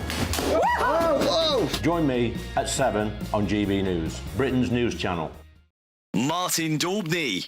Weekdays from 3 p.m. Or they're trying to make it better, or they're trying to make it slower, a lot slower. Slower enough, in fact, for it to sufficiently allow the boats to start coming in to cause further political damage to Rishi Sunak. Which it will do if it carries on. Of course it will. And this is the Labour peers, the Lib Dem peers, and no doubt some of the Conservative wets, banding together, causing political damage to Rishi Sunak. And the longer it goes on, the worse it will be for the Conservative Party. There's now a deadline on the Rwanda plan. It's got to start working this summer to have any electoral benefit for Rishi Sunak, because of course the election is in November. By then the costings will slow down. It's got to be up and running by about May or June, and then they'll take it from there. Cool. And you have a crumb of comfort for us. Rishi Sunak met a Prime Minister. Well, a crumb of comfort for those who want to stop the boat, certainly, or we'll get towards it.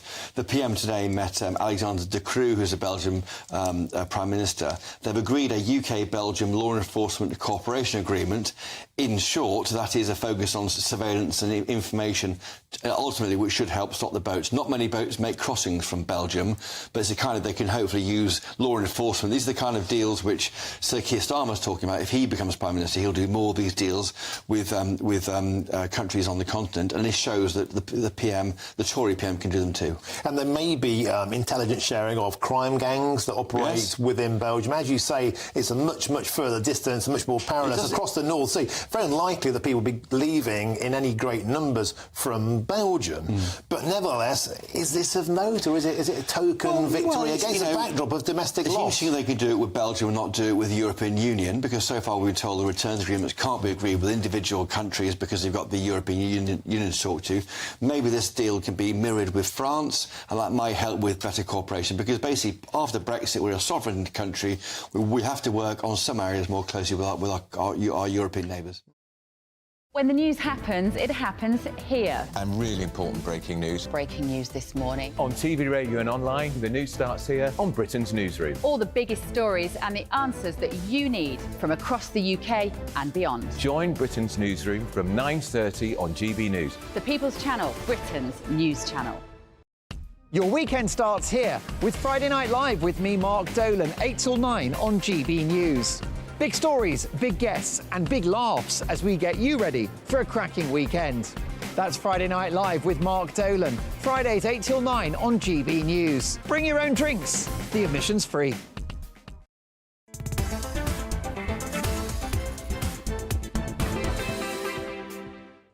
Good afternoon. It's fast approaching 22 minutes after 4 o'clock. This is GB News. We are the People's Channel. I'm Nana Akua. We're live on TV, online and on digital radio. Now, before the break, I was discussing with regards to Prince Harry. Let's see what you've been saying.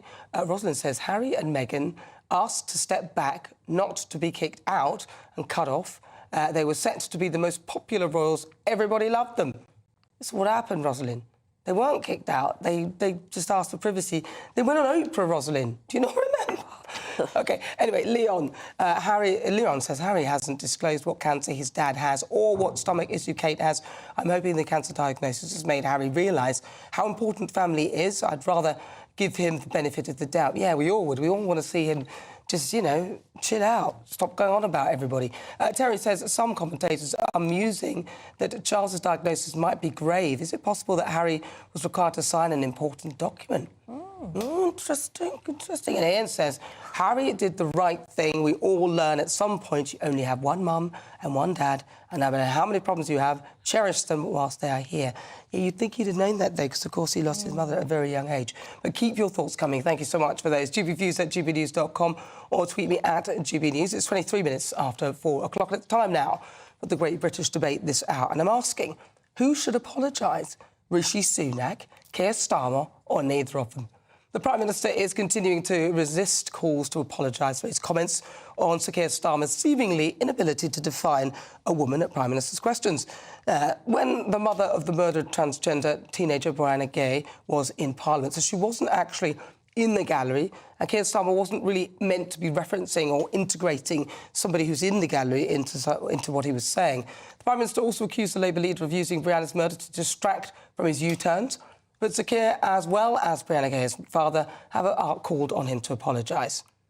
So Keir Starmer, who prided himself on being a stickler for detail as the former Director of Public Prosecutions, is under fire, though, for bringing Brianna Gay's mother into the debate, despite parliamentary rules explicitly stating that MPs are prohibited from referring to persons in the public gallery in such way to intimidate or influence the debate. So, it was a long one.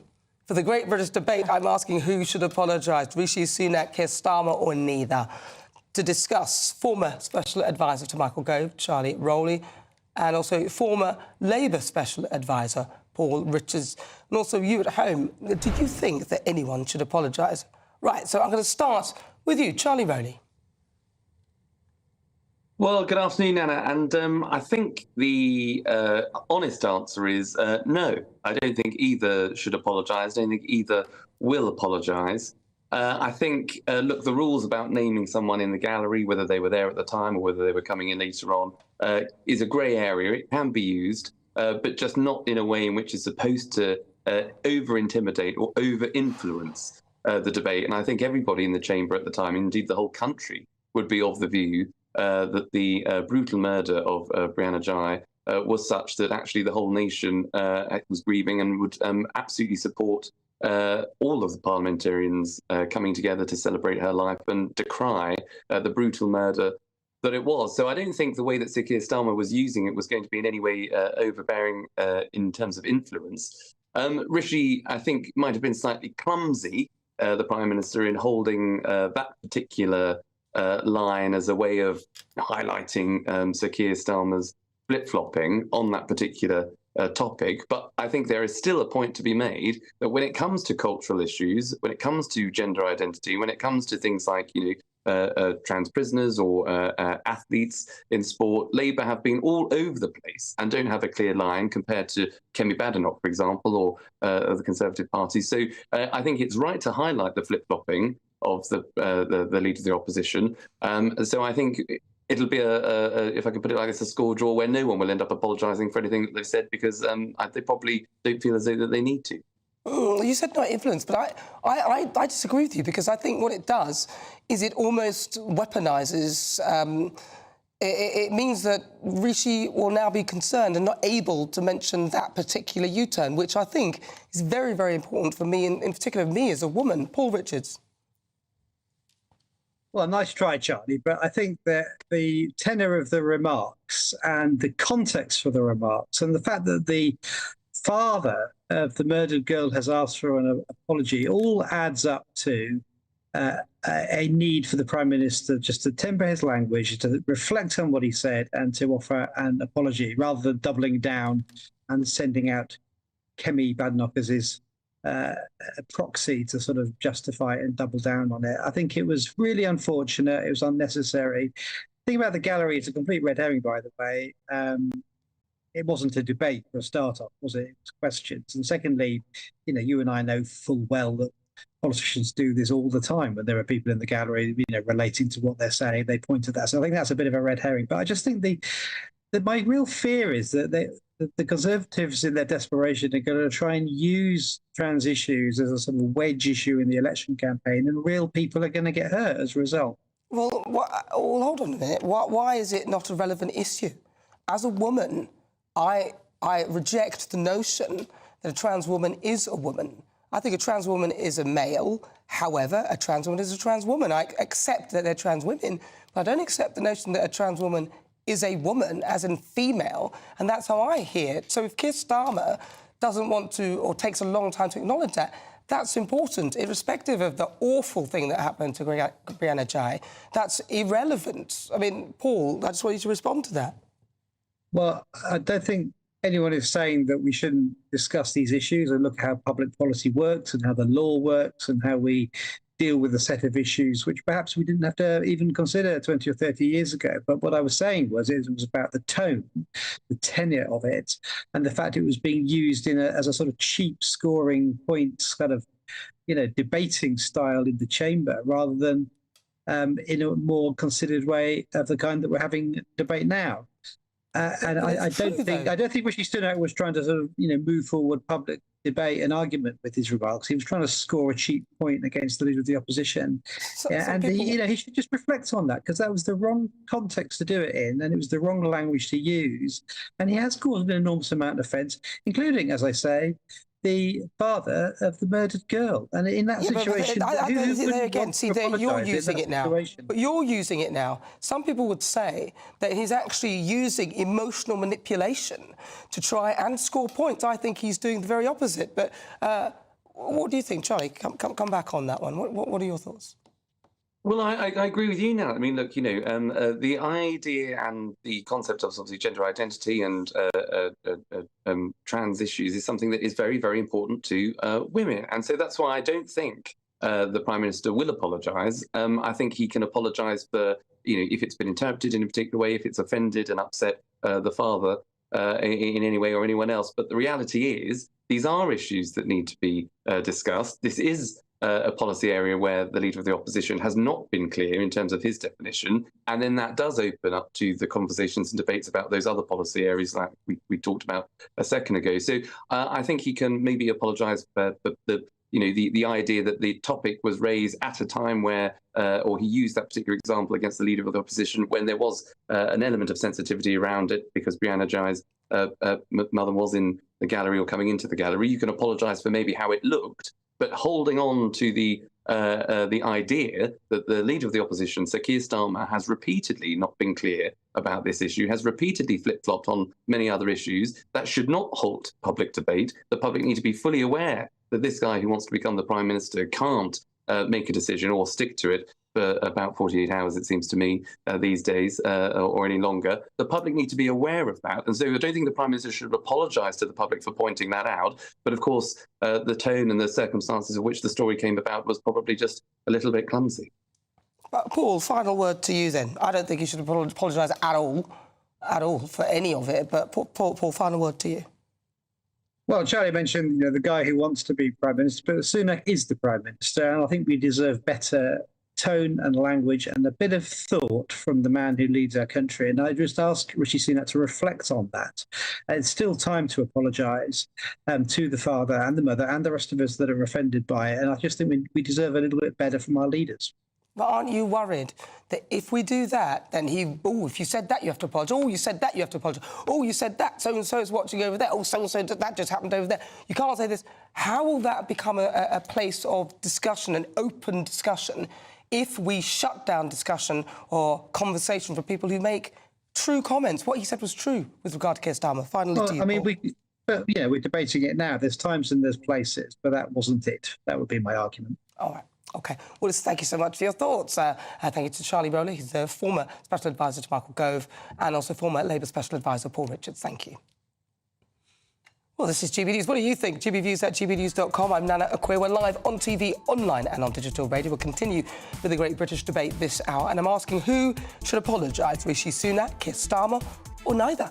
You'll hear the thoughts of my panel, broadcaster and columnist Lizzie Cundy, also former Labour Party advisor, Minister Dennis McShane. Sorry, you're not an advisor, you're a former minister. Still to come in this week's difficult conversation, Dr. Pam Spur discussing the psychology of grief. But first, let's get your latest news headlines.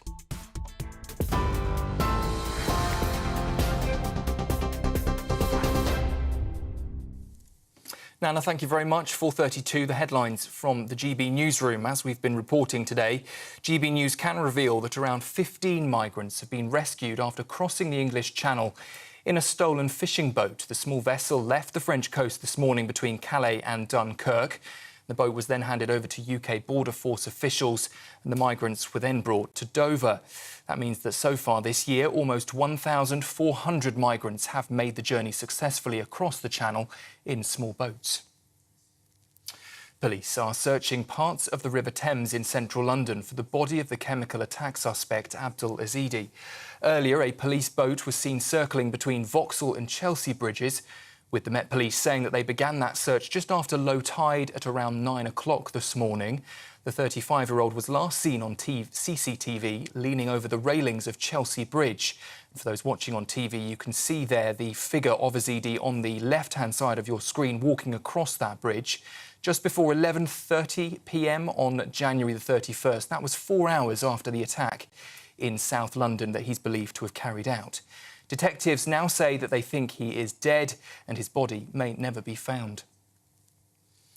A woman has been charged today with attempted murder after the suspected poisoning of 2 children, aged 9 and 13. Emergency services say they responded to the scene in East Sussex on Thursday evening after receiving welfare concerns. All 3 were later taken to hospital for treatment. Appearing earlier in court, the 38-year-old woman was remanded in custody and she'll appear in court again on the 8th of March.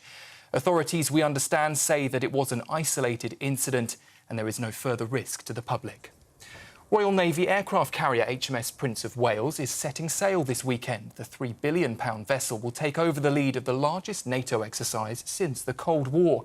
The announcement comes a week after its sister ship, HMS Queen Elizabeth, was forced to cancel its deployment because of an issue with a propeller shaft.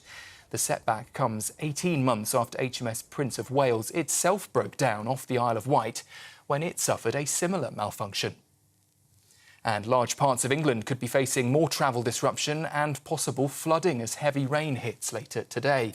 The Met Office has issued a yellow weather warning for rain covering Newcastle and the surrounding areas, all the way down to East Anglia and along England's east coast. It comes into force at 7 o'clock this evening and will last until 12 p.m. on Sunday.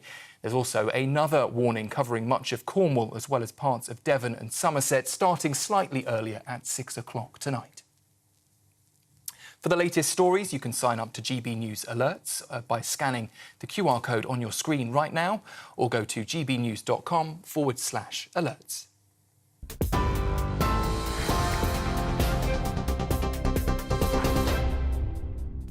Thank you, Sam. 35 after 4 o'clock. This is GB News. We are the People's Channel. I'm Nana Akua. Coming up, royal biographer Angela Levin will be live with the latest from behind the palace walls in Royal Roundup. Next, it's time for the Great British Debate this hour. And I'm asking who should apologise, Rishi Sunak, Sir Keir Starmer, or neither? I've got a poll up right now on X asking you that very question. Who should apologise, Rishi, Keir, or neither of them? Send me your thoughts as ever. Email gbviews@gbnews.com or tweet me at GBNews. Cast your vote now. In the GB Newsroom, we bring you the news as it happens. With our team of dedicated journalists across the UK, we're ready to give you accurate reporting every day. When the news breaks, we'll be there with bulletins on GB News, the People's Channel, Britain's news channel. Lee Anderson's Real World. Fridays from 7 p.m. Dr. Jane Jones, who's the clinical lead for Care After Combat. Yeah. Jane, thanks for coming. And just tell me a little bit about your organisation. What do you do? OK, well, thank you for having me here so we can talk about Care After Combat. So we are an organisation, a charity, who work into the prison system, working with military veterans who've somehow got involved with the justice system and So there's quite a high population of ex-servicemen and women in our prisons. Why is that, do you think? So 2014, the government did a review of who was resident in UK prisons, and what they found were that military veterans are the highest occupational group, and this obviously raises some concerns. So the government wanted to do something about that, and so they supported Care After Combat initially just as a scoping exercise, really, to see if there was any way we could help these men and women actually, understand the problems that led to offending behaviour and go on to lead successful lives. So what sort of offending behaviour are we talking typically for people that's in prison that's actually served in our armed forces? Primarily, it's violence. Yeah. So that is the highest offence that we work with. Okay. But of course, the military, as with everybody else, it's the full range of offender behaviour. OK, so we're in a pub, Jane, Dr. Jane, and I guess for some people, the odd tip of alcohol is good, a bit of fun of a weekend, relax, let your hair down. But for some people, alcohol is not always their best friend, and I guess that plays a part in some of your veterans that end up inside. Absolutely. So, speaking from my own experience, a good 2/3 of the people I work with have some kind of mental health problem or mental health difficulty, struggling to either adapt into civilian life or with some of the traumas they've experienced during service. People might self-medicate with alcohol to manage some of those thoughts and feelings. Your weekend starts here with Friday Night Live with me, Mark Dolan, 8 till 9 on GB News. Big stories, big guests and big laughs as we get you ready for a cracking weekend. That's Friday Night Live with Mark Dolan. Fridays 8 till 9 on GB News. Bring your own drinks. The admission's free. Have a great Saturday night with me, Leo Curse, on the Saturday Night Showdown. It's a crazy world out there, so come and make fun of it with me, my panel of comedians, and a couple of people who actually know what they're talking about. The Saturday Night Showdown is your front row ticket to the clown show every Saturday, only on GB News, the People's Channel, Britain's news channel.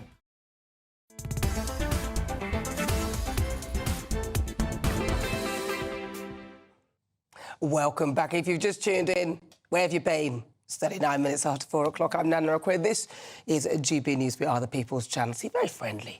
Right, then it's time for the Great British Debate this hour.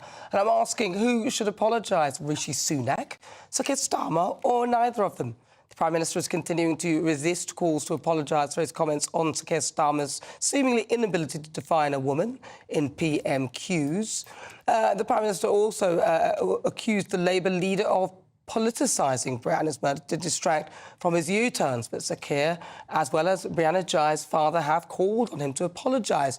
However, Keir, who prides himself on being a stickler for detail as the former Director of Public Prosecutions, is under fire for bringing Brianna Ghey's mother into the debate. So, for the Great British Debate this hour, I'm asking who should apologise? Rishi Sunak, Keir Starmer, or neither of them? Joining me to discuss my panel, former Minister for Europe, Dennis McShane, and also author and broadcaster Lizzie Cundy. All right, I'll start with you, Dennis McShane. 2 tiny points first. I often raised constituents of mine. I asked out of the House of Commons to debate an issue of importance to them, and I say they're up in the gallery. So it's a complete and utter red herring and nonsense from our Tory friend Charlie a few minutes ago to say that you shouldn't mention that. That's not. Well, there's a rule, though. Well, but there's a House of Commons I ruling, was an MP. I raised it regularly. Trust me. If there is a House of Commons ruling, it's more in the breach than the observance. Well, you've broken the rule, then. The second, because it says not for the first time. MPs are prohibited from referring to persons in the public gallery in such a way as to seek to intimidate or influence the debate. Nana, I'm not going to have a fight with you. Trust me, it's done regularly. That was an utter irrelevancy. My own view is that I agree with Disraeli. Prime Ministers never explain, never complain, move on. And we had last week Sir Keir Starmer accused of the biggest U-turn in world history when he decided he wouldn't spend £28 billion on the Green Plan. Yeah, it's a massive U-turn. Well, it wasn't. It was, very simply, as Keynes said, the facts change, I change my mind. When he knew those facts before it came huge. No, it was devised 3 years ago. Yeah. And bit by bit, the economy's got worse and worse and worse. So you're seeing now Jeremy Hunt running down the credit card. There's going to be nothing left, probably, if Labour wins, when Labour wins, whatever phrase you want to use, On Sunak, you know something that worried me more? It was that ludicrous gesture, your old friend Piers Morgan, when he's having an interview with him, suddenly leans across and says, I bet you in his best Winchester public school voice, I bet you £1 million, or £1,000, I'll be shipping Rwanda deportees back home before long. That's nothing. No, it doesn't. No, I'm sorry. Colloquialism. I'm sorry. I didn't handle it well. No, I'm asking about Nana, this. he shook his hand. No, can we get back? A PM should behave with dignity. No, that's fine. And he's being like a normal person. No, let's go back to the... No, Dennis. Which one, Lizzie or Nana? No, it's Nana, because I'm the boss. She's in charge. She is the boss. Dennis. You can scrape me. Oh, yes, Nana. Yes, Mum. Yes, Mum. Thrust him on it. Right, no, Dennis, come on. So, should someone apologise? No, I don't think it's just silly. It was a stupid exchange. I thought Rishi Sunak was making goodish points on the not unreasonable accusation that now and then he changes his mind, so does Keir Starmer. Big deal. I change my mind 5 times a day. All right, look, I'm going to go to Lizzie. But secondly, he then spoilt it at the end with this rather cheap reference. And do you know something? What really upset me... No, I tell you who should apologise. I tell you who should apologise. Yeah, Keir Starmer should apologise because he will look at any angle to attack, and even using the tragedy of a poor family's loss to gain political points. For me, I think it's disgraceful. What Rishi was doing was verbally listing all the U-turns. And let me tell you, there has been 30 proposed U-turns. No, there's 30. Emails listed 300. Let me finish. I mean, in fact, he's got a skip outside his house, Keir Starmer, for all the scrap proposals that he's had to put through.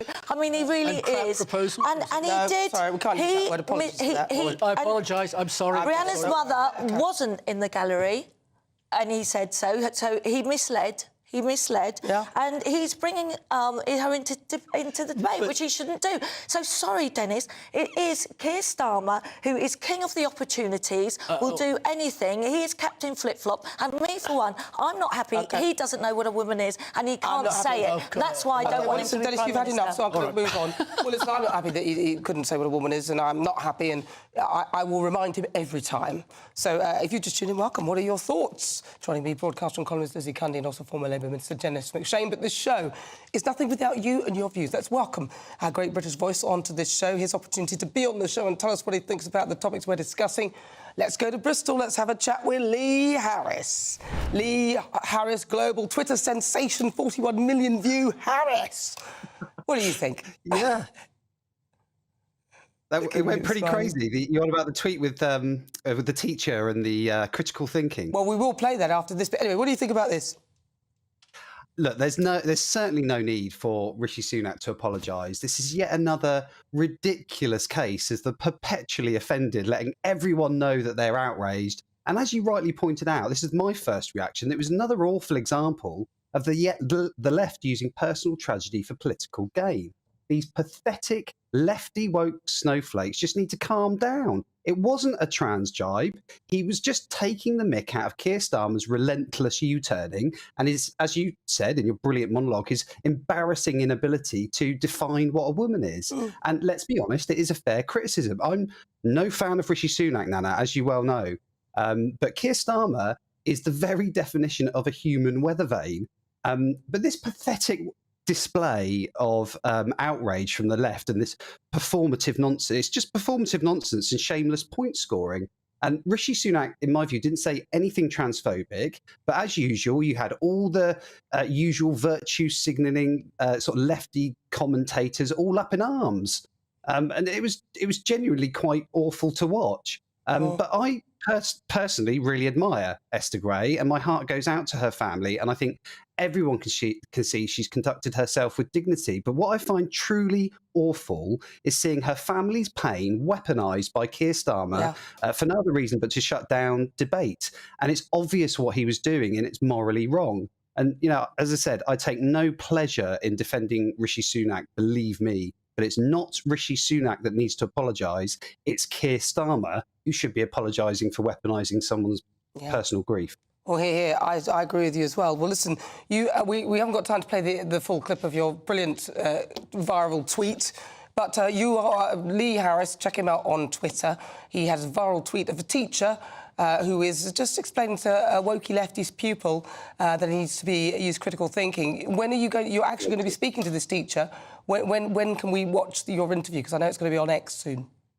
Yeah, it was recorded last night. We spoke for about 2.5 hours. Wow. So I'm just going through and editing it now. But he's absolutely lovely guy. He's exactly like you'd expect, very analytical. But we had a really, really nice chat once we both relaxed and got into it. Yeah, it was really good. So very when's good. it live? When will it be live? I'm not sure. Next couple of days, tops. I just need to keep editing it. It's 2.5 hours of footage to go through. Amazing. Amazing. And also, of course, Elon Musk retweeted it. Well, listen, don't take me off the header on your Twitter, though. OK. Thanks, Lee, or else you won't be coming back. Lee, Harry, she's that great British voice. This is GB News on TV, online, well, might as well. On digital radio, I'm Nana Akua. Coming up in the next hour, my great British debate, I'm asking, should British businesses be prioritising British workers? But next, it's time for Royal Roundup Time with Angela Levin. Don't go anywhere. I'm Michelle Dewberry, and I'm not here to tell you what to think. I'd much rather hear what you have to say. So send in your opinions to gbviews@gbnews.com. Keep them clean, and you never know, I might read them out. With my panel here on Jubes & Co, we debate, we get stuck into the issues of the day on a show where all views are welcome, especially yours.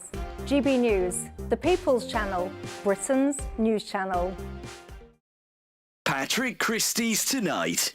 Weekdays from 9 p.m. Mike Freer joins me now. Mike, thank you very much for coming into the studio. Thank you for inviting me.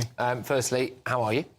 It's been a busy day, and it's been quite a traumatic experience. It's a real wrench to walk away from a job that you love, but also a constituency that you've become, I live there, it's my home, and I regard many of my constituents as friends, and it is an amazing place, and to walk away from that is really it's quite an emotional wrench to think this was a job I loved, but unfortunately I can't do it anymore.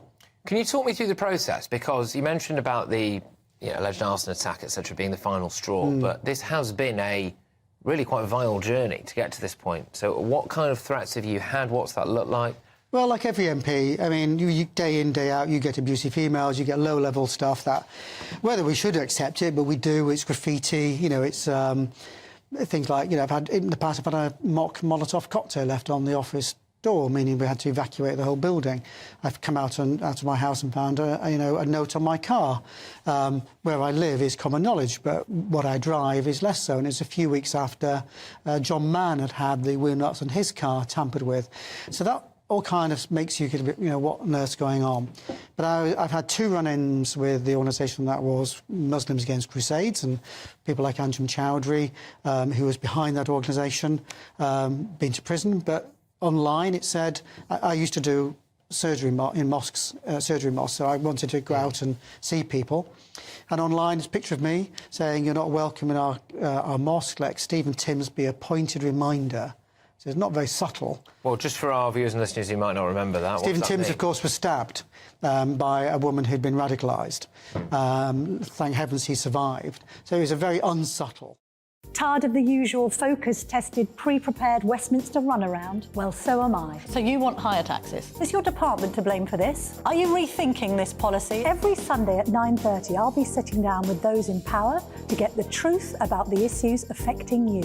Let's be honest, we've known about the cost pressures of this project for years, not months. That's the Camilla Tominey Show, a politics show with personality. On GB News, the People's Channel, Britain's news channel.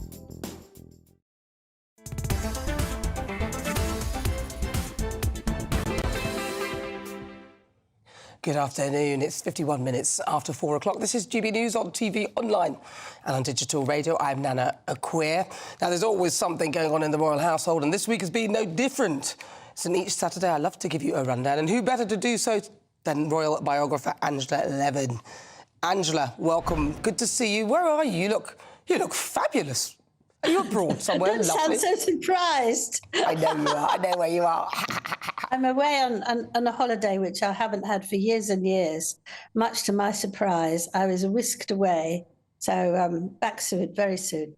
Wonderful, wonderful. Well, listen, there's so much going on, so we've got about 5 minutes. Let's go for it. What's your take on everything? Well, I think none of us have actually got hold of the upset that King Charles has got cancer.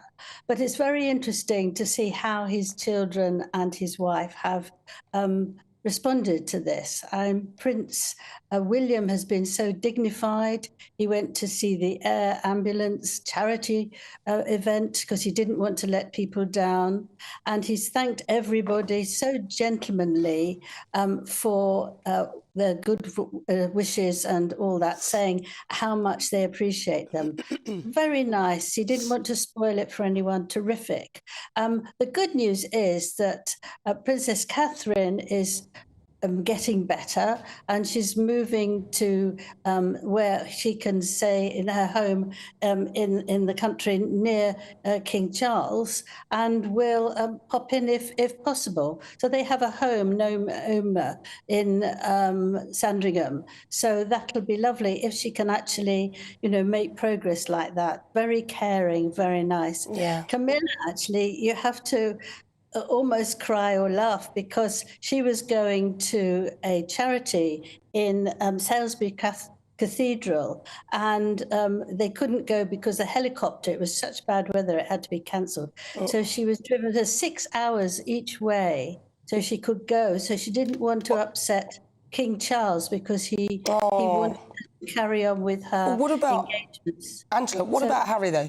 Harry's come back. Harry, He's I'm also. on to now. Let's get to Harry. Harry We've got a few couldn't minutes. give a care, could he? Because astonishing that he had this other deal. He ran out after half an hour or walked out, and he was soon talking about the best footballer and how much he'd won. Well, I don't know if he was going to cancel them or if he just really came for half an hour. So dignified, didn't mention a word about his father or anything at all. Not funny at all.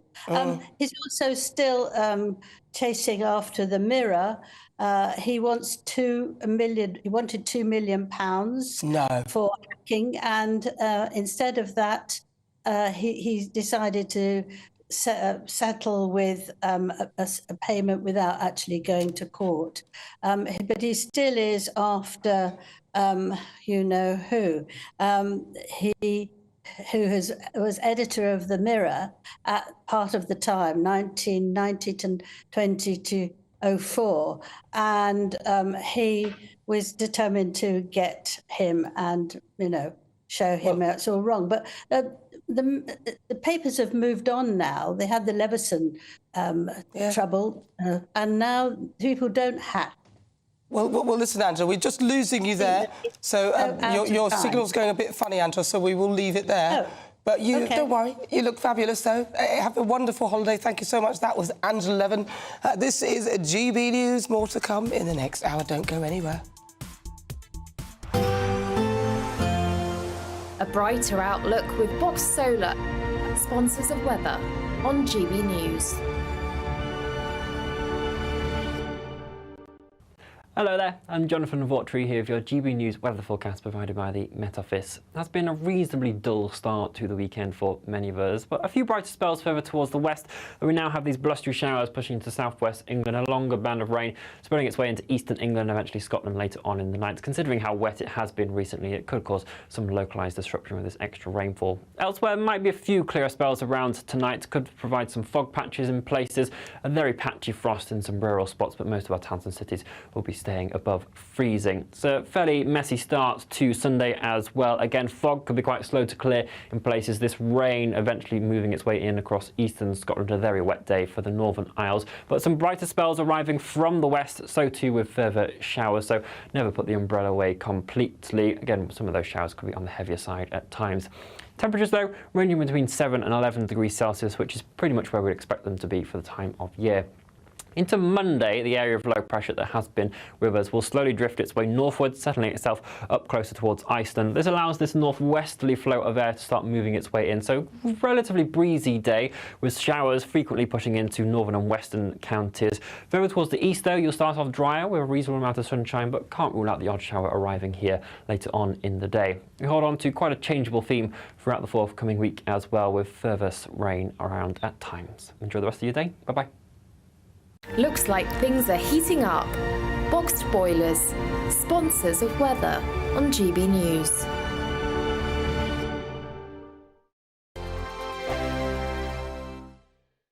I'm Christopher Hope. And I'm Gloria Di Piero, bringing you PMQ's live here on GB News. Every Wednesday, we'll bring you live coverage of Prime Minister's questions when Rishi Sunak and Sir Keir Starmer go head-to-head in the House of Commons. We'll be asking our viewers and listeners to submit the questions that they would like to put to the Prime Minister, and we'll put that to our panel of top politicians in our Westminster studio. That's PMQ's live here on GB News, Britain's election channel.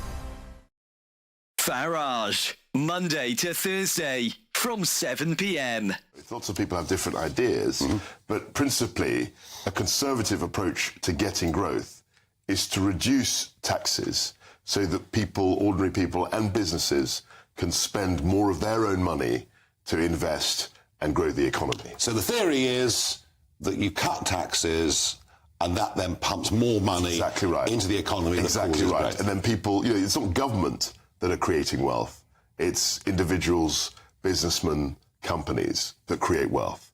It's the private sector that creates wealth, that the public sector then taxes and spends. I get the theory, but one of the criticisms of you, and I think one of the criticisms actually of all political parties, is they appear to be incapable of cutting government spending. That's the key. I mean, and I think when I look back, is that we should have had a credible plan to reduce the increase in spending. Now, that's often a difficult concept to explain. But it's in line with inflation, etc. That's all right. So when you're slowing the increase, it means, one year you spend £100 and the next year you spend maybe £101 as opposed to going up to £110. So the actual level isn't going down, but you're slowing the increase. And that's very much what I tried to do. And actually, looking back, the one thing I wish I'd done, was to present a credible spending plan at the same time as the tax cuts that we announced. You had a go, it didn't work out for whatever reason, and that analysis will go on for some years to come. We have Jeremy Hunt there as Chancellor now, hinting quite strongly now there won't be any tax cuts, but the truth of it is, under 14 years of Conservatives, for a variety of reasons, the tax burden has risen. That's right. To the highest since the Attlee government way back in 80 years, 1951, whatever it is. 2024, a battleground year. The year the nation decides. As the parties gear up their campaigns for the next general election. Who will be left standing when the British people make one of the biggest decisions of their lives? Who will rise? And who will fall? Let's find out together. For every moment, the highs, the lows, the twists and turns. We'll be with you for every step of this journey. In 2024, GB News is Britain's election channel.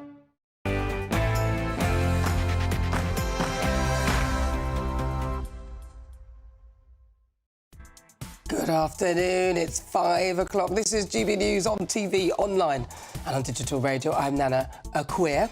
Still to come, in the next few hours, my panel will be joining me live. But still to come, the Great British Debate this hour. I'm asking, should British businesses be prioritising British workers? We'll have some weather, but actually, that's the wrong bit of script. Here we go. Let's start again, but first, let's get your latest news headlines.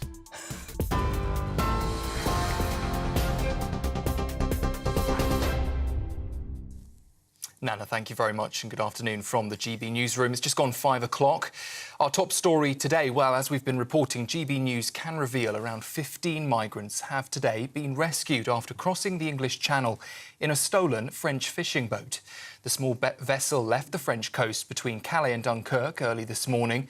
The boat was handed over to UK Border Force officials and the migrants were then brought to Dover. That means that so far this year, almost 1,400 migrants have successfully made that journey across the English Channel in small boats. Police are continuing their search of the River Thames in central London today for the body of chemical attack suspect Abdul Azidi. Earlier, a police boat was seen moving between Vauxhall and Chelsea bridges, with the Met Police saying that they began that search just after low tide around 9 o'clock this morning. The 35-year-old suspect was last seen on CCTV leaning over the railings of Chelsea Bridge. And for those watching on TV, you can see him there on the left-hand side of your screen walking across that bridge some 4 hours after the attack that he is suspected to have carried out around 11:30 on the night of that attack in South London. Detectives now believe Azidi died and his body, they say, may never be found. In other news, a woman has today been charged with the attempted murder after a suspected poisoning of 2 children aged 9 and 13. Emergency services responded to the scene in East Sussex on Thursday evening after they received calls of welfare concerns. All 3 were later taken to hospital for treatment.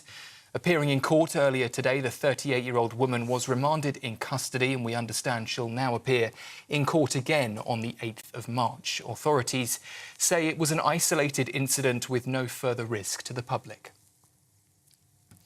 Pro-Palestine protesters have been removed from a Barclays Bank branch on Birmingham High Street today after staging a sit-in.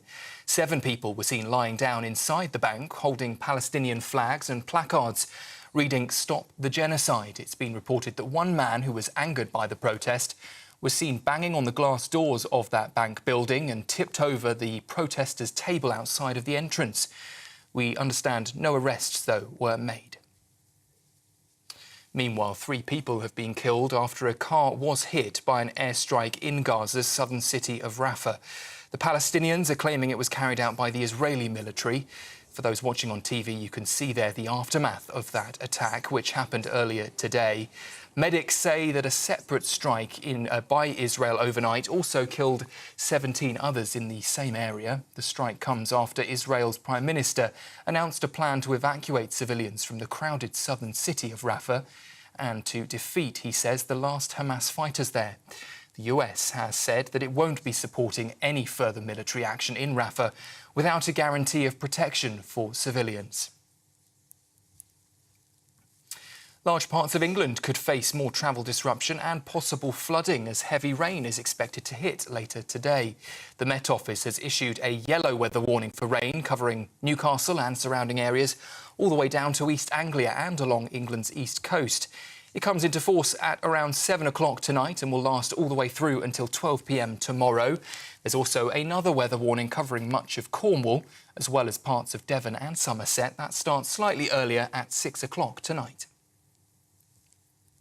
The last round of doctor strikes that are planned later this month could, we understand, be called off. That's if NHS bosses give more time for negotiations. The latest wave of walkouts were announced this week after the BMA said that the government had failed to put an improved pay offer on the table. They're asking for a 35% pay rise, which the government has rejected. Under the current plans, thousands of medics will strike in England for 5 days from the 24th to the 28th of February. And finally, Royal Navy aircraft carrier HMS Prince of Wales is setting sail this weekend. The £3 billion vessel will take over leading the largest NATO exercise since the Cold War. The announcement comes a week after its sister ship, HMS Queen Elizabeth, was forced to cancel its deployment because of an issue with its propeller shaft. And that's just 18 months after HMS Prince of Wales itself suffered a similar malfunction.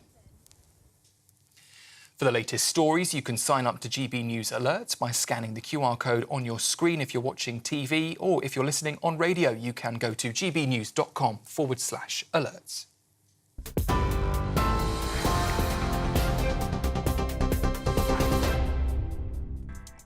It's just coming up to 6 minutes after 5 o'clock. This is GB News on TV, online and on digital radio. I'm Nana Akua, and for the next few hours, me and my panel will be taking on some of the big topics hitting the headlines right now.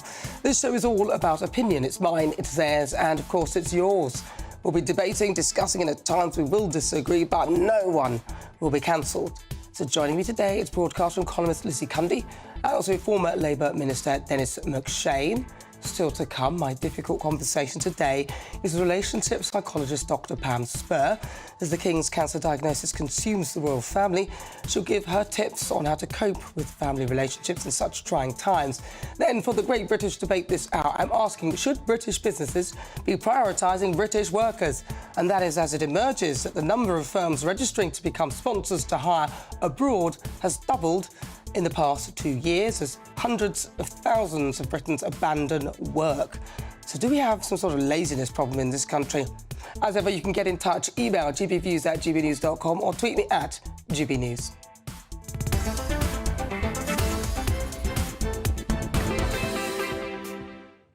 So it's time now for difficult conversations.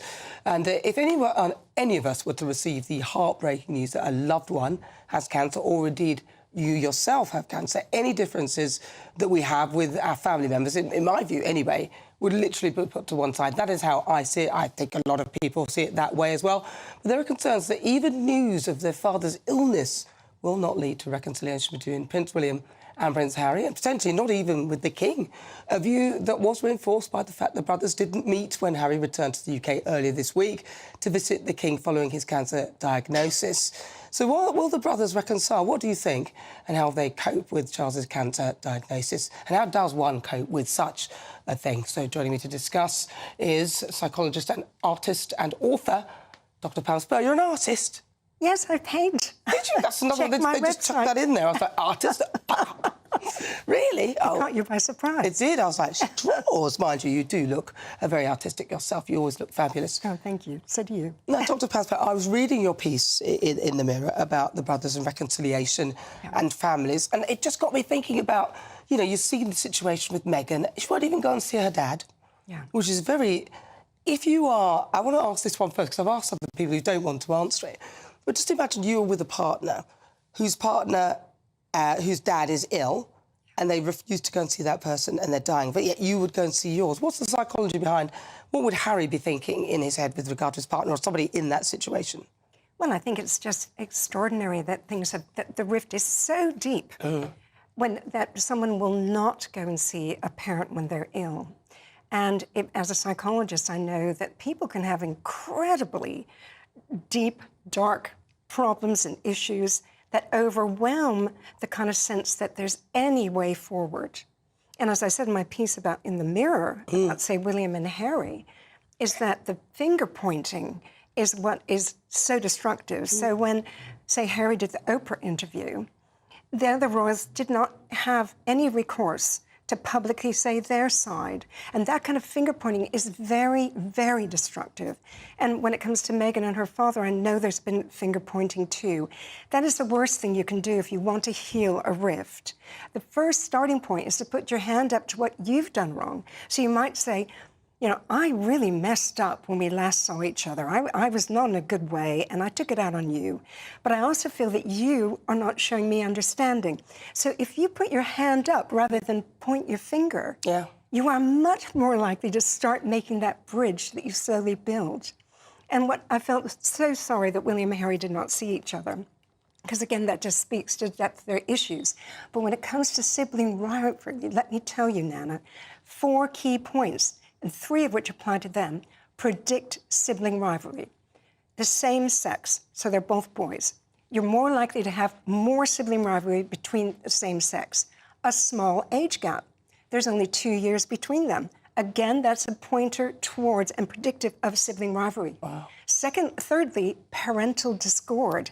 Well, Charles and Diana were hardly a happy couple, and often children act out to get the attention of parents who are bogged down with their own issues. And the 4th one is parents who always pay attention to the bad behavior, ignore the good behavior, then the child learns. If I play up, if I have a rivalry with my brother, my parent gives me attention, even if it's just being told off. So those are 4 key indicators. Wow. I never even thought of it like that. But yeah, when you think about it like that, it makes perfect sense. And like with your children, 2 different sexes and quite a big gap. Perfect. And as you said, there's no rivalry between them. No. You know, it's if great, only we could all plan that. Yeah, well, you know, some of us can't be perfect. We can't all be perfect. But the point I was kind of making was that if you were with somebody who refused to go and see their father when they're ill, but then you would still go and see yours if he was ill. What it just shows how extreme. Yeah, I think you'd feel. In your head, what would you be thinking about the other partner? Do you think? Well, I think in my head, I'd be very concerned. Why is it so bad? Unless you are unless you know all the secrets and all the dark spaces in their mind about why they won't do that. Yeah. I think you would be thinking, this is not right. Like, Harry goes to see his father, but she didn't go to see hers. We can never know, though, what's going on. This is the thing, we can speculate. We have no idea what drove, say, Meghan so far away from her father that she would not see him when he was so ill. Well, I think he sold a story. I think that's what we hear. That was the feeling. But I think there even might be I'd more. forgive that eventually. But you think he would, because she sold all the other stuff. You'd think you'd go, well, do you know what? He may have sold the story because he didn't quite understand what was going on anyway, and I get it. But then she has literally sold out. They both have. Exactly. The privacy tour, that was not about privacy. It wasn't at all.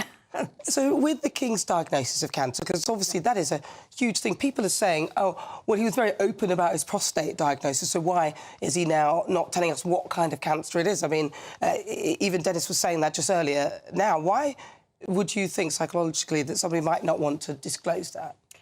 Well, I think there's embarrassment or pride, you know, depending on the cancer.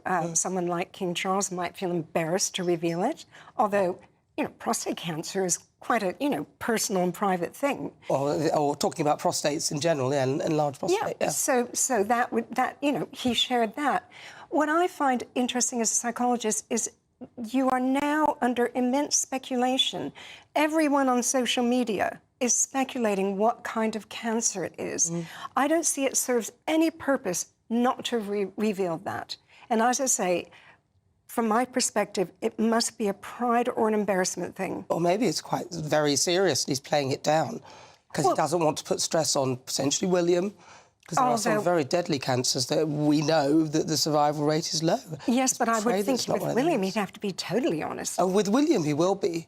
And do you think he was honest with Harry about it as well and told him all about it? I think Harry coming over when he's made it so clear that he really does not like visiting our country, I think coming over signifies some sort of seriousness. But again, I'm speculating. Yes, we all are. And that's what happens when you don't know what it is. And I think the same happened with Kate Middleton. Yeah. Everybody speculated, abdominal surgery, well, what can that mean? You know, a hysterectomy or colon problems or an ulcer. I mean, so people were speculating wildly. And again, I think honesty in this generation of the royals is crucial. We look back to Princess Diana. She talked about her anorexia, her bulimia. You know, she talked about her postnatal depression. She was honest, and people loved that. Yeah. You know, they really admired her for that. So I don't think they're serving any purpose by keeping the type of problem private. Yeah, maybe, or it could be that it's... I mean, I'm praying that it's not worse, which is why they're keeping it quiet.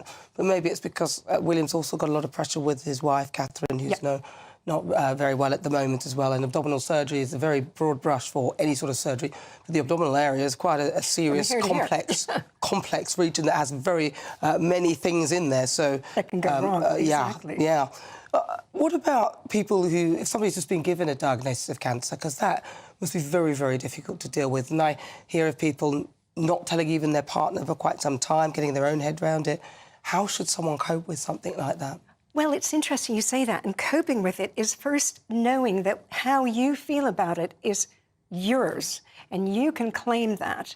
And if for a time you feel you do not want to reveal it, that is your choice. So it's important that, you know, people tend to go through the stages of accepting cancer and accepting that they're going to be living with it and having it treated. But they go through those stages in different ways. So, you know, there's anger, there's numbness. It's kind of like grief, you know, and then there's finally acceptance. So you have to know that you're not going to go through it in the ways that, say, in psychology books, it's written that most people go through it. Numbness, shock, then anger, then fear, then acceptance, and then being able to help fight it or live with it. So you have to accept your way, embrace it, and then make your choices about who you share it with. But don't be frightened. I think people are frightened of telling, like, their children, like, say, King Charles. They don't want their children worried about it. Yeah. And at some point, you're going to have to let your children know, especially if you're going through treatments that are going to affect you, your exhaustion, hair loss. Although you've said one thing and then said a different thing, because you said you should own it, share it in your own way, but then when it comes to the king, you need to tell us everything. Well, the reason why I'm saying about King Charles is because of the speculation went like wildfire across. And it still is. You know, whereas the rest of us, we only have our own home and our own family and friends to worry about. Whereas the speculation has been insane. And what about your book? Now, you've got a book coming. What's it called? What's it about? It's my first children's book. Of course, I've written 15 self-help books for adults. And 7 years ago, on the birth of my first granddaughter, I started writing children's stories. And finally, I wrote this one after the birth of my second granddaughter. It's called Eva the Bear and the Magic Snowflake. And her name is Eva, and her nickname is the Bear, because even when she was 6 months old, she's now 4.5, she would try and hurtle herself before she could crawl. She's got all this gusto, and so she's called the Bear. And in the story, I hope as a psychologist, I've written that for children to see that you can face something very daunting, but you can kind of rise to the challenge, dig deep, and, you know, help find that way to making sure you're okay. Oh, that's cute. And it's out now, is it? It's going to be out in 2 weeks. 2 weeks? Yeah. Wonderful. And they can get it on all the usual I'm ways. giving you a copy for Ivory. Oh, you would love it. You would love it, because he's in the right age group. Yeah, he's perfect for that. He loves books. He loves reading. Dr. Pam Spur, thank you so much. Really good to talk to you. And good luck with your book. Thank you. Wow. Right, well, listen, before we move on, it's time for the Great British Giveaway, and you could win £18,000 in totally tax-free cash to spend however you like. If you fancy the chance, here's how. We want to turn 2024 into 2020 more, with your chance to win £18,000 in cash to spend however you like. You really could be the next big winner of our Great British Giveaway. Phil from West Yorkshire won our last one. I never won a penny in my life. Well, congratulations, you've won £10,000. Oh my God, wow. For another chance to win £18,000 in tax-free cash, text GBWIN to 84902. Text costs £2 plus one standard network rate message. Or post your name and number to GB02 PO Box 8690 Derby DE1 9TT. UK only. Entrance must be 18 or over. Lines close at 5 p.m. on Friday, the 23rd of February. Good luck. Yeah, well, listen, coming up, clickbait, my favourite clip. Here's a sneaky peek. Take a look. Video on how to do your eyebrows. This video, you're gonna need some eyebrows and something to put on them. What do you think happens next? Why do you think he's doing it? But next, it's time for the Great British Debate This Out, and I'm asking, should British businesses be prioritising British workers? I think the most exciting bit for me is talking to people. People who I think are ignored often by the major news channels. We're going to give news they want to hear. There's a voice there that needs to be heard. I think there's a chance here for a diversity of opinion to be expressed, which you don't find elsewhere. It's really exciting. We don't hold back. We're free to say how decisions that are taken here affect us all around the country. Only on GB News, the People's Channel, Britain's news channel. Good afternoon, Britain. Weekdays from midday. Elon Musk has announced that the first patients to receive a groundbreaking brain implant from Neuralink is recovering well. This is all a bit odd. The product, called telepathy, uses a robot to surgically place a computer chip in a region of the brain that controls movement. Yes, Elon Musk says that the first goal is to enable people to control a phone or a computer just by thinking. He says that initial tests show promising signs of brain activity, meaning that patients with paralysis could one day overcome their conditions. Not sure about this one. Joining us to discuss this breakthrough is applied futurist Tom Cheesewright. Tom, this sounds, well, slightly terrifying. I certainly think a lot of people will be thinking this is something out of a sci-fi horror rather than reality. But this is a technology that's been a long time coming. We've been developing direct brain-computer interfaces for a long time, mostly for the sort of therapeutic reasons that are the initial goal, at least, of Elon Musk's Neuralink, to allow people who are perhaps quadriplegic to have direct control via their brains of initially a smartphone and maybe ultimately artificial limbs or a wheelchair. It does seem fascinating how quickly this technology is moving on. I saw demonstrations perhaps a year or two ago of people playing a very simple Pong game just by thinking, moving sort of one line on a screen up and down. This seems like potentially there has been a breakthrough that means far more complex things can be controlled just by thinking. Well, there's lots of different aspects to this technology. The initial attempts to interface with the brain used actually quite thick prongs almost that went into the brain, and they were quite solid, and so if the brain moved, they could potentially cause damage.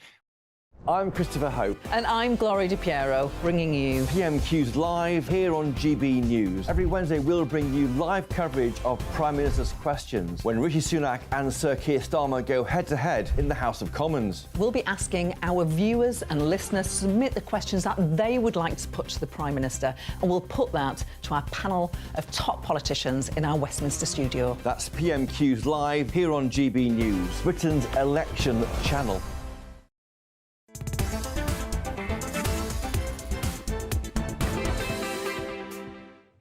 Good afternoon. It's fast approaching 22 minutes after 5 o'clock. This is GB News on TV, online and on digital radio. I'm Nana Akua. If you just tuned in, welcome on board.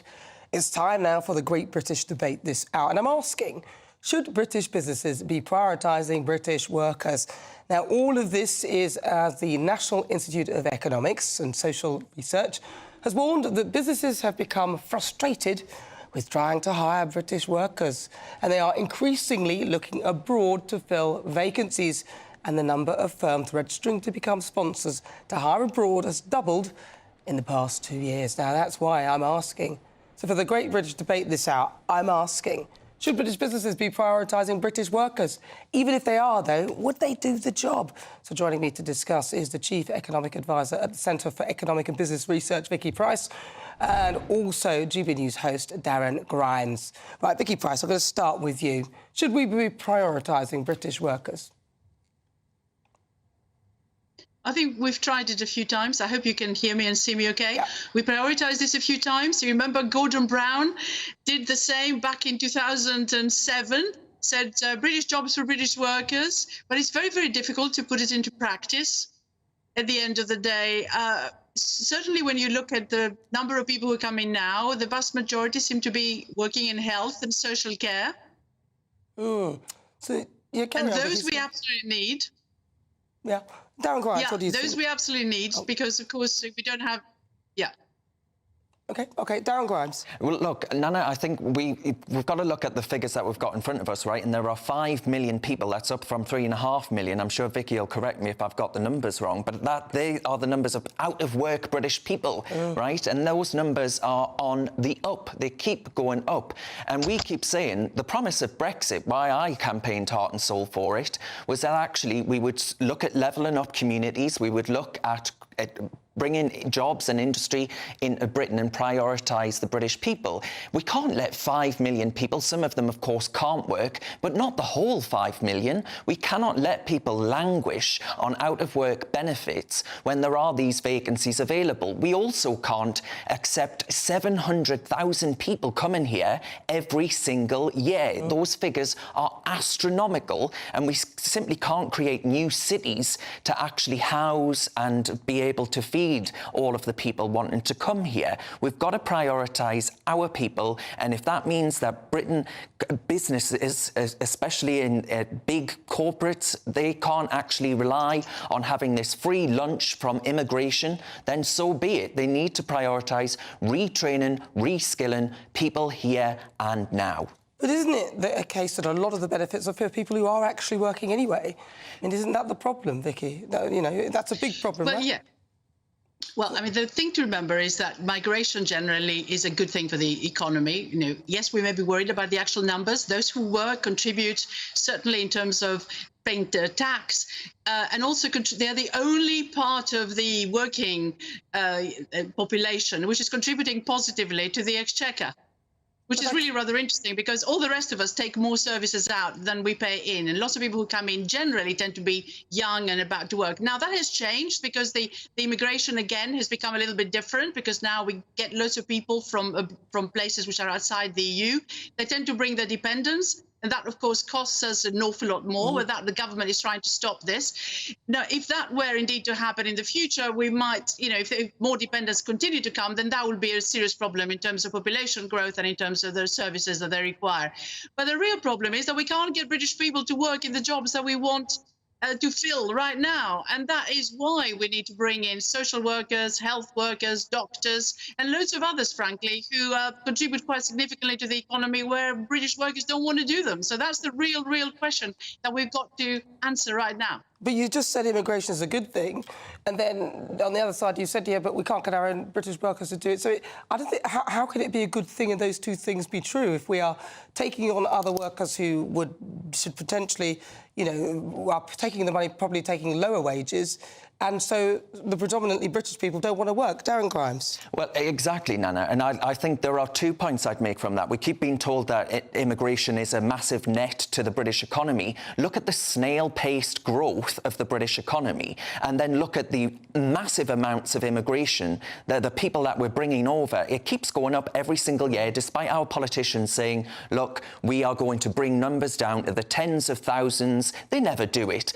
And secondly, I think actually British business looking at, especially when it comes to illegal migration, we found out, Nana, did we not, that they were able to pay them 80% of the wages that British workers can expect. So, of course, they're going to hire immigrants over the British public. And I think we can't keep allowing business, frankly, to be able to pay these slave wages and expect to get British workers into these jobs. And the other thing would be the tax thresholds. More people are being dragged because of inflation into paying tax or for the first time, or indeed higher amounts of tax, and that's disincentivising people from actually entering the workforce. So the government's got to decide what it wants to prioritise. If it wants more British people to come back to work, then they've got to actually make work pay. But the OBR have even finally now said something that we would all agree with. A lot of people would call them right-wing. In fact, they're probably calling us that for daring to point out that there's too many people on benefits.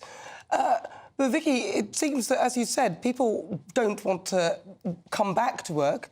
What do you think the government could do? What could be done to get British workers back in? What financial incentive or disincentive needs to be made? Again, the financial incentives have been tried before, but the real problem is that a number of people are still ill. A very large number of people are still on the sick list. Post-COVID, that sick list has increased very significantly, and that's a real problem. How do you deal with that? And so far, all the attempts to get older people to come back, even women to come back to work after having children, doesn't seem to quite work. And you've seen this debate going on right now with hybrid working. People don't really want to go back to work 100% of the time in offices. So there is a big issue that we don't have the people that are needed to man our factories or to man our hospitals. So how you get over that, you've got to do it. And I don't disagree with having to pay people more for that. But you've got a government which is not really prepared to pay more for doctors. It's not actually prepared to do anything very much on the public services, which are in many ways collapsing. So there is an issue of funding that is out there, and I think there needs to be a rethink as to how we value some of these jobs. I'd say slash the civil service for starters, get rid of diversity and inclusion, and get rid of net zero, all that nonsense, and perhaps they'd have some more money. Darren?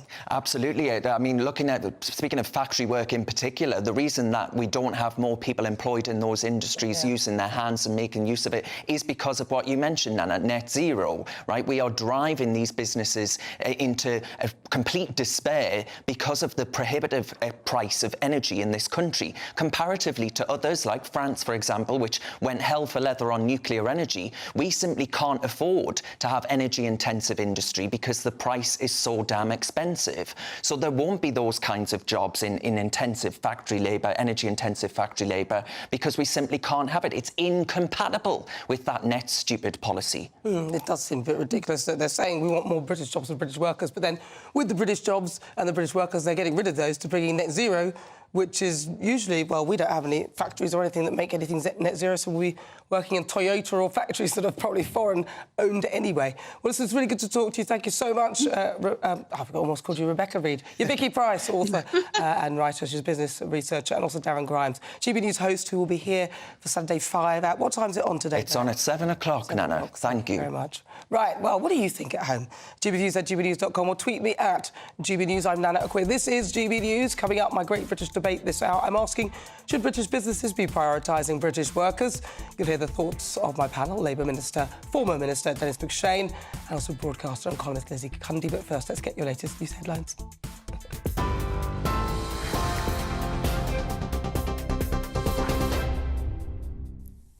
5:31 exactly, the headlines from the GB newsroom. Well, as we've been reporting today, GB News can reveal around 15 migrants have been rescued after crossing the English Channel in a stolen French fishing boat. The small vessel left the French coast between Calais and Dunkirk earlier this morning, and the boat was then handed over to UK Border Force officials. The migrants were then brought to Dover. That means that so far this year, almost 1,400 migrants have successfully made the journey across the English Channel in small boats. In other news, police are continuing their search of the River Thames in central London to find the body of chemical attack suspect Abdul Azidi. Earlier, a police boat was seen moving between Vauxhall and Chelsea bridges, with the Met Police saying that they began that search today just after low tide around 9 o'clock this morning. The 35-year-old suspect was last seen on CCTV leaning over the railings of Chelsea Bridge. And for those watching on TV, you can see him there on the left-hand side of your screen. That's around 4 hours after he carried out the attack in South London. Detectives now believe Azidi died, and they say his body may never be found. A woman has been charged with attempted murder after the suspected poisoning of 2 children, aged 9 and 13. Emergency services responded to the scene of the incident in East Sussex on Thursday after they received calls of welfare concerns. All 3 were later taken to hospital for treatment. Appearing in court earlier today, the 38-year-old woman was remanded in custody and she'll appear in court again on the 8th of March. Authorities say they believe it's an isolated incident with no risk to public. Royal Navy aircraft carrier HMS Prince of Wales is setting sail this weekend. The £3 billion vessel will take over the lead of the largest NATO exercise since the Cold War. The announcement comes a week after its sister ship, HMS Queen Elizabeth, was forced to cancel its deployment because of an issue with its propeller shaft. The setback came 18 months after HMS Prince of Wales itself broke down on the Isle of Wight when it suffered a similar malfunction. And large parts of England could face more travel disruption and possible flooding as heavy rain is expected later today.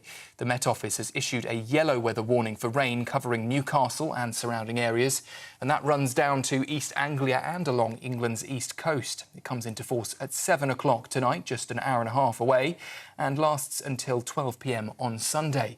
Another weather warning covering much of Cornwall as well as parts of Devon and Somerset starts in just half an hour's time. And for the latest stories, you can sign up to GB News Alerts by scanning the QR code on your screen or go to gbnews.com/alerts.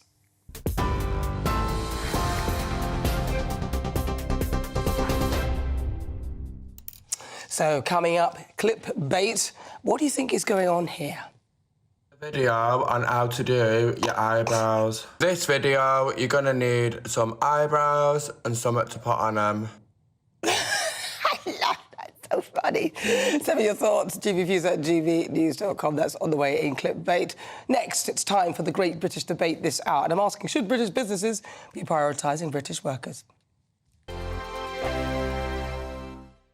Now then, Lee Anderson here.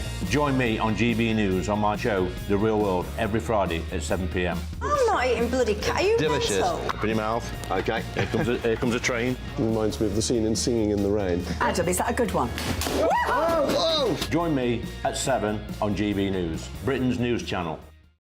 GB News Breakfast. Every day from 6 a.m. Marnie says being sexy in business is entirely possible and maybe even better. Well, Marnie, this is something I say is true. I've had to live with this for quite a long time. And I think you can do both. Now, tell me, it's lovely to see you, first of all. Thank you for having me. In all your gorgeousness. And you're telling me that often is regarded as something derogatory or something to hold you back. Is that right? It's just this really unfair thing, this really unfair narrative that women can't do both. Even men can do it, as you know, Eamon. You can do it. You can do it all. And I just think, you know, women are so multifaceted. They can be mothers, they can be sexy, they can be businesswomen, they can be silly, they can be all these different dimensions. And this press push that we have to limit ourselves to one category, it's just unfair. But do you think that is where some people may be wrong-footed or go wrong, to underestimate you? Exactly. There is that saying, disarm with charm. So, you know, that there is that idea that people do look at someone who cares about how they look, who's perhaps a bit feminine, and underestimate them. But hopefully I proved that wasn't the case in the boardroom. And thank goodness for Karen Brady. She's definitely upped the glam stakes on the show. And if anybody can prove that you can be sexy and successful in business, I suppose it's her, really. But where do you think most of the criticism comes from? Because I have to say, hard to believe, but when I was younger, I certainly got a bit of this at my old employer, being told that I had to dress a certain way, not to be too sexy, which I found hugely And we just point out, you were told this by women. I was told this by a female boss who didn't like me wearing zips on the back of my dress. Not just me, but some of the other presenters there. And I took such offence. I felt like she thought that I was some sort of, I don't know what.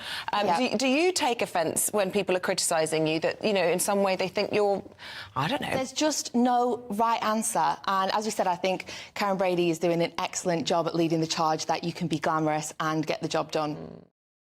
GB News, unlike other broadcasters, isn't obsessed with the London-Westminster bubble. We think there's a nation beyond the M25, and that's why we talk about the issues that matter across the land. Join me on State of the Nation, 8 to 9 o'clock, Monday to Thursday, on GB News. Daisy's listening, and you should too.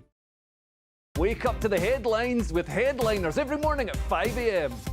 We treat you to the day's biggest stories before anyone else, 7 days a week. You can catch up on everything you need to know before you've even had your kippers.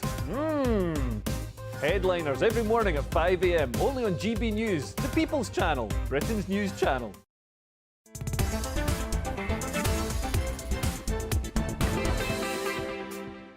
Good afternoon, it's 37 minutes after 5 o'clock. This is GB News on TV, online and on digital radio. I'm Nana Akua, and it's time for the Great British Debate this hour. And I'm asking, should British businesses be prioritising British workers?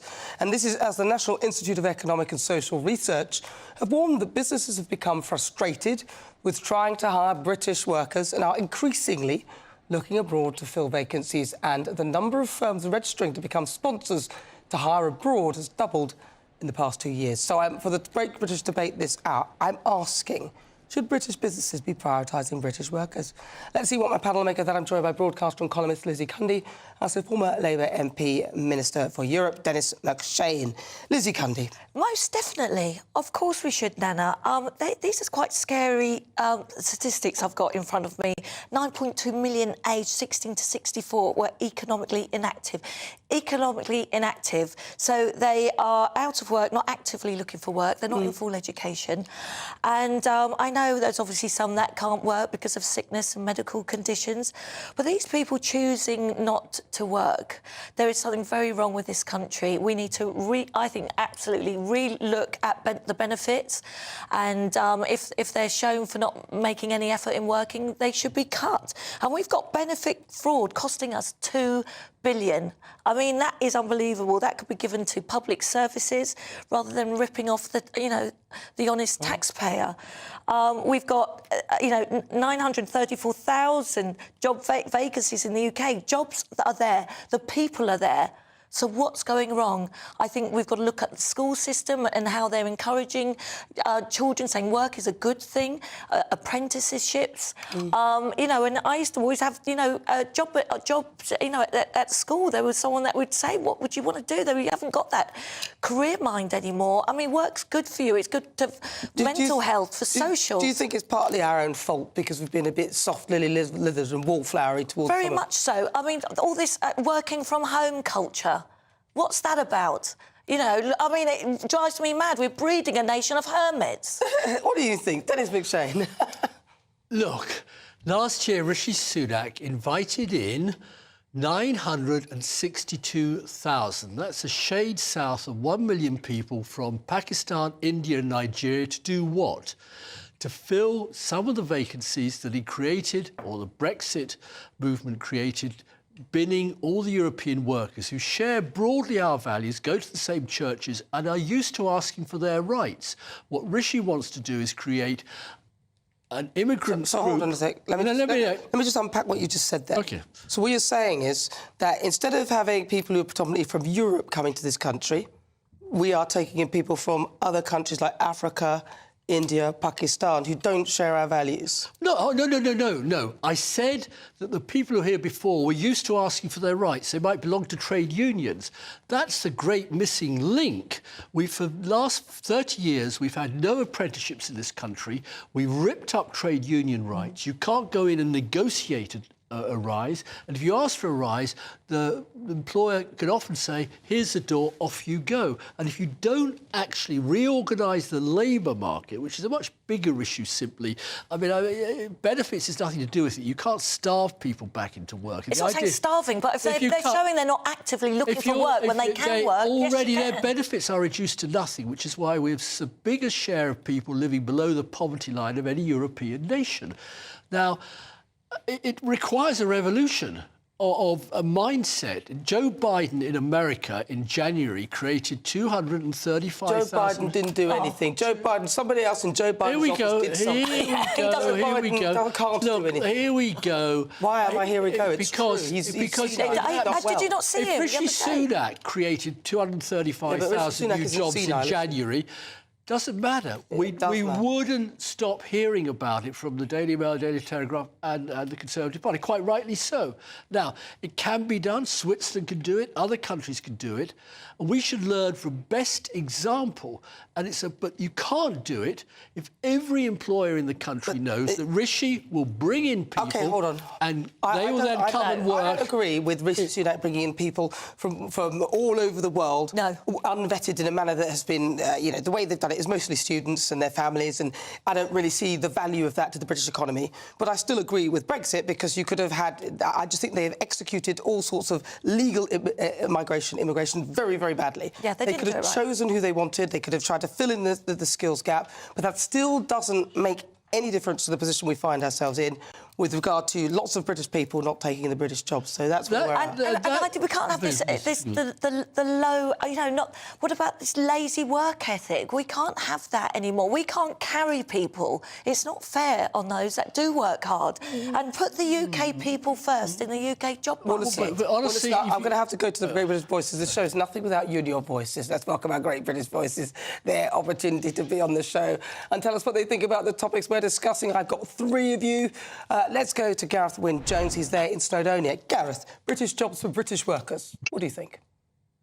100%. That's what it's about. Our industry, as farming, there's a lot of people that come from overseas to help with fruit picking and with labouring. But, we need people in the fields, on the farms, making sure that we can feed the nation. So as a farmer, I'm really, really going to ask people to get out there and start to look for jobs within the industry, because we're on our knees and we have to pull together.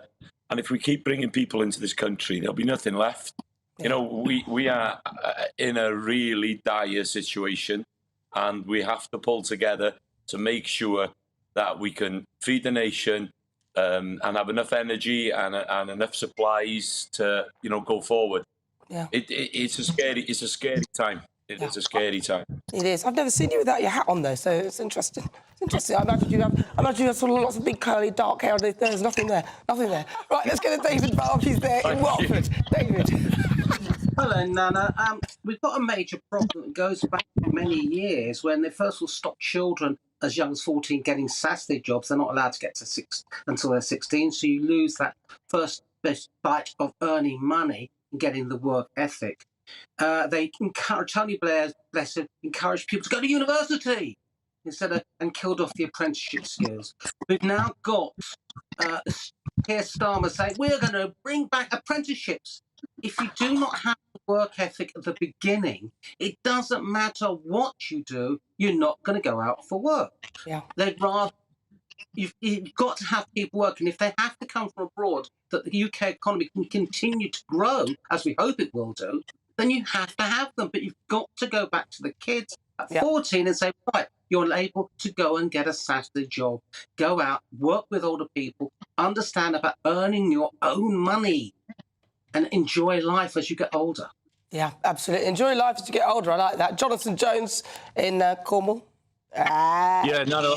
Hey, I agree with your panel. We need more apprenticeships and people should do Saturday jobs. It's the only way we're going to keep these teacups filled with people who want to get out there and do real work. And I think it is a major problem. We're going to be world leaders, though, in mechanising because we're creating robots and finding other ways around the labour shortage. So it could be an opportunity as well. Well, at least we're world leaders in tea. Tea. Right, let's go to Jackie Sampson in St Albans. Jackie. Hello, yes, I think that one of the bigger problems we've got is so many companies are outsourcing, which I think is a bit of a disincentive to the British workforce because companies are going where they can get the people to do the jobs cheaper without the immigration issues. I don't think people are as work shy as people sometimes claim. People have seen their money cut in real terms. Companies that have a parent company in another country are almost siphoning out the profits that the British workers are making. So I think people are disincentivised. And I think we should perhaps look at not outsourcing so much and looking after employees better instead of the race to the bottom. Yeah, I hear you. It's a bit of a race to the bottom. Jackie Sampson, thank you so much in St Albans. Gareth Wynne-Jones out there in Snowdonia, David Balm in Watford and Jonathan Jones in Cornwall. Thank you so much. Those are the great British voices. What do you think? gbviews@gbnews.com or tweet me at GBNews. We're live on TV, online and digital radio. It's fast approaching 48 minutes after 5 o'clock. Stay tuned. My quickfire quiz is on the way. Joining me to do so, former Labour Minister for Europe, Dennis McShane, and also broadcaster and columnist Lizzie Cundy. I think the most exciting bit for me is talking to people. People who I think are ignored often by the major news channels. We're going to give news they want to hear. There's a voice there that needs to be heard. I think there's a chance here for a diversity of opinion to be expressed, which you don't find elsewhere. It's really exciting. We don't hold back. We're free to say how decisions that are taken here affect us all around the country. Only on GB News, the People's Channel, Britain's news channel. Patrick Christie's Tonight. Weekdays from 9 p.m. Former First Minister Nicola Sturgeon has made her much-anticipated appearance before the Scottish COVID inquiry today. It comes after allegations emerged that she deleted key pandemic WhatsApp messages, used the pandemic to push her own political agenda. But let's just cast our mind back, shall we, to August 2021, when Sturgeon was asked if she'd hand over all her WhatsApps to the inquiry. Here we go. I think if you understand statutory public inquiries, you would know that even if I wasn't prepared to give that assurance, which for the avoidance of doubt I am, then I wouldn't have the ability. This will be a judge-led statutory public inquiry. Which, for the avoidance of doubt, I am. OK. Well, you weren't, were you? But fast forward to today, and she was much less forthcoming. WhatsApp messages between yourself and Mr Youssef and Ms Lloyd were produced by you. Where did you get them? They were provided to me through the Scottish Government. But did you delete them? Yes. Did you consider yourself, against that background and your considerable ministerial experience, to be precisely the right First Minister for the job? No, that's not how I would have thought of it at all. There's a large part of me wishes that I hadn't been. All right, then. I'm joined now by Tory MP Lee Anderson. Lee, are those just crocodile tears? Well, it looks like crocodile tears to me, Patrick. I mean, first we had the missing camper van. Nobody knows where that is. Now we've got this nonsense. We've got these burner phones, dodgy £5 phones from wherever they bought them from, WhatsApp messages going missing. It all looks a little bit dodgy to me. I mean, she's bleating on there, she's crying on screen. This is not cutting no ice. You know, it's crocodile tears. It makes you wonder what the SNPs are all about, Patrick. It looks... I mean, the people that have burner phones, let's be clear, people that have these dodgy phones where you can't trace them and disappearing WhatsApp messages, these are normally criminals, these are drug dealers, and you know what, these SNPs are no better than criminals. Join us every night on GB News at 11 p.m. for Headliners, which is 3 top comedians going through the next day's news stories, which is exactly what you need, because when the establishment has gone crazy, you need some craziness to make sense of it. Headliners. You don't have to bother reading the newspaper. We've got it covered for you. Every night at 11 p.m. and repeated every morning at 5 a.m. We won't send you to sleep like some of the other paper review shows out there. So join us 11 p.m. every night on GB News. The People's Channel, Britain's news channel.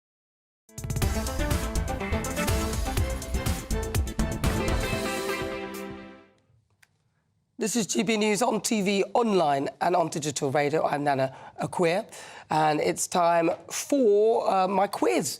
This is the part of the show where I test my panel on some of the topics that have, the news stories that have hit my eye. Right, Lizzie Cundy, your buzzer, please. And Dennis McShane, your buzzer, please. We haven't got time for that, Dennis. Get on with it. Right, so please play along at home. Do not answer unless I have finished the question. Right, question 1. The Prince of Wales 2024 Earthshot Prize award ceremony will be held in which South African city? Lizzie Cundy. Johannesburg. Cape Town. Cape Town. Let's see if you're right. The answer is Cape Town. Well done, Dennis. What now? Right, question 2. Right, question 2. Greenpeace protesters scaled the London headquarters of which major firm on Wednesday to demonstrate against plastic pollution? Was it A, Unilever, B, Deloitte, or C, BP? Lizzie Cundy. C, BP. I agree. I think BP. BP. Oh, say something different. You don't know. She might be wrong. No, it's Unilever. I told you. What are you listening to her for? Yeah, you always don't do the same as me. 1-0. All right. Yes, OK, so question 3. How long did it take for Mr Plaud to make his matchstick Eiffel Tower, which was given a Guinness World Record? How long did it take? I don't think it wasn't. I thought it wasn't given a Guinness World Record. He wasn't. He wasn't. Then it was reversed. OK, so what do you think? Oh, closest answer wins. Gone then. 2 years. 1.5. 1.5 years. I think you'll find the answer was 8 years. Oh, it's what? 8 years. Yeah. What? 4,200 hours assembling 900 matches to build the world's tallest structure. For a throwaway point, do you know why he was taking the structure, the figgy? I don't know what I'm talking about. Move on. No, he must have the patience of Joe. Question 4. Which airline is going to start weighing their passengers as well as their bags? Finnair. Lizzie Cundy. Oh. Pardon, what did you say? Lizzie Cundy. I was going to say EasyJet. Finnair. Well, you won't get the point if you're right, because you didn't buzz. The answer is Finnair. Finnair. Oh, go on. We are. Dennis, go on. 2-0. Well done. And finally, how much was Rishi Sunak paid in tax last year? Was it 500,000, under 500,000, or over 500,000? Lizzie Cundy. Over. 500,000. Dennis McShane? You sure? Over 500,000? Over 500,000, you're absolutely right. It is a score draw. Well done.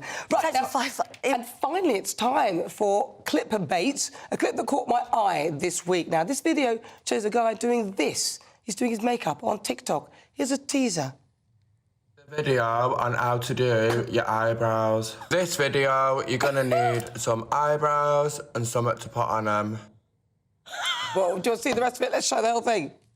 The video on how to do your eyebrows. This video, you're gonna need some eyebrows and something to put on them.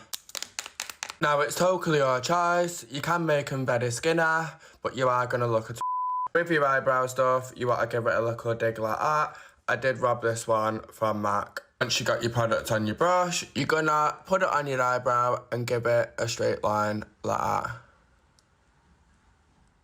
Repeat the same thing on the other side and do a straight line like that. And it's totally your choice. I do like mine a little bit thicker, so I'm just gonna go in and neaten them up.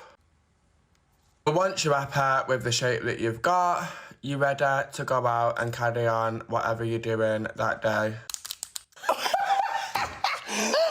I can happily say I will not be taking makeup tips. Listen, actually, this guy is advising the cabinet on their next form of makeup. On today's show, I've been asking who should say sorry. Should it be Rishi Sunak? Should it be Keir Starmer? Or neither of them? According to our Twitter poll, 51% of you say Starmer should apologise, 23% of you say Sunak, and 25% of you say neither.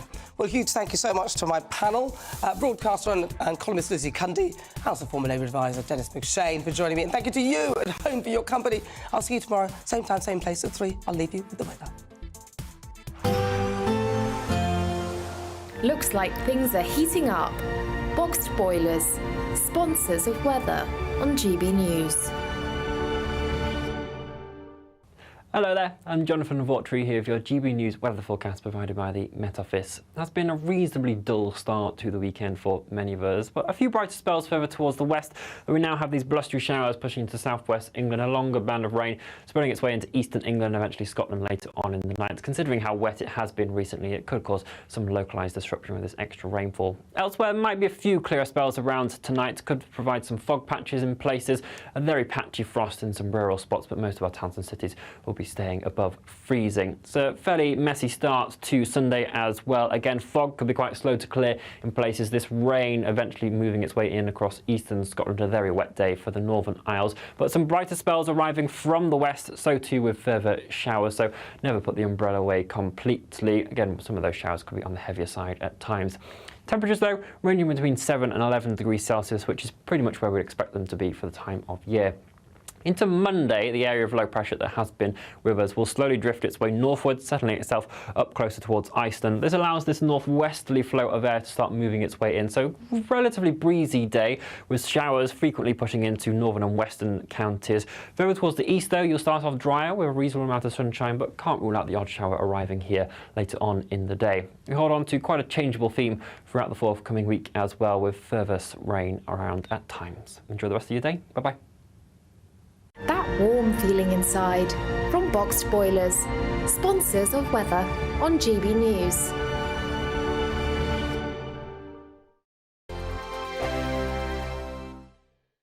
Wake up to the headlines with headliners every morning at 5 a.m. We treat you to the day's biggest stories before anyone else, 7 days a week. You can catch up on everything you need to know before you've even had your kippers. Headliners every morning at 5 a.m. only on GB News, the People's Channel, Britain's news channel. Good afternoon, Britain. Good afternoon, Britain. Join us, Tom and Emily, To find out what's happening in the heart of Westminster. and why it matters to you. Weekdays from midday, we bring you the most compelling stories from across the United Kingdom. And from your doorstep to our inbox. That's right, we want to hear from you. GB News, Britain's news channel. Martin Daubney, weekdays from 3 p.m. You have a president in President Biden who's not enforcing the law that was passed by Congress. President Obama, criticize him or not, actually enforced the law and was deporting people that had crossed illegally. Of course, President Trump enforced the law and improved the law to make sure that and worked with Mexico to have the Remain in Mexico policy. Biden has abandoned federal policy. In fact, he's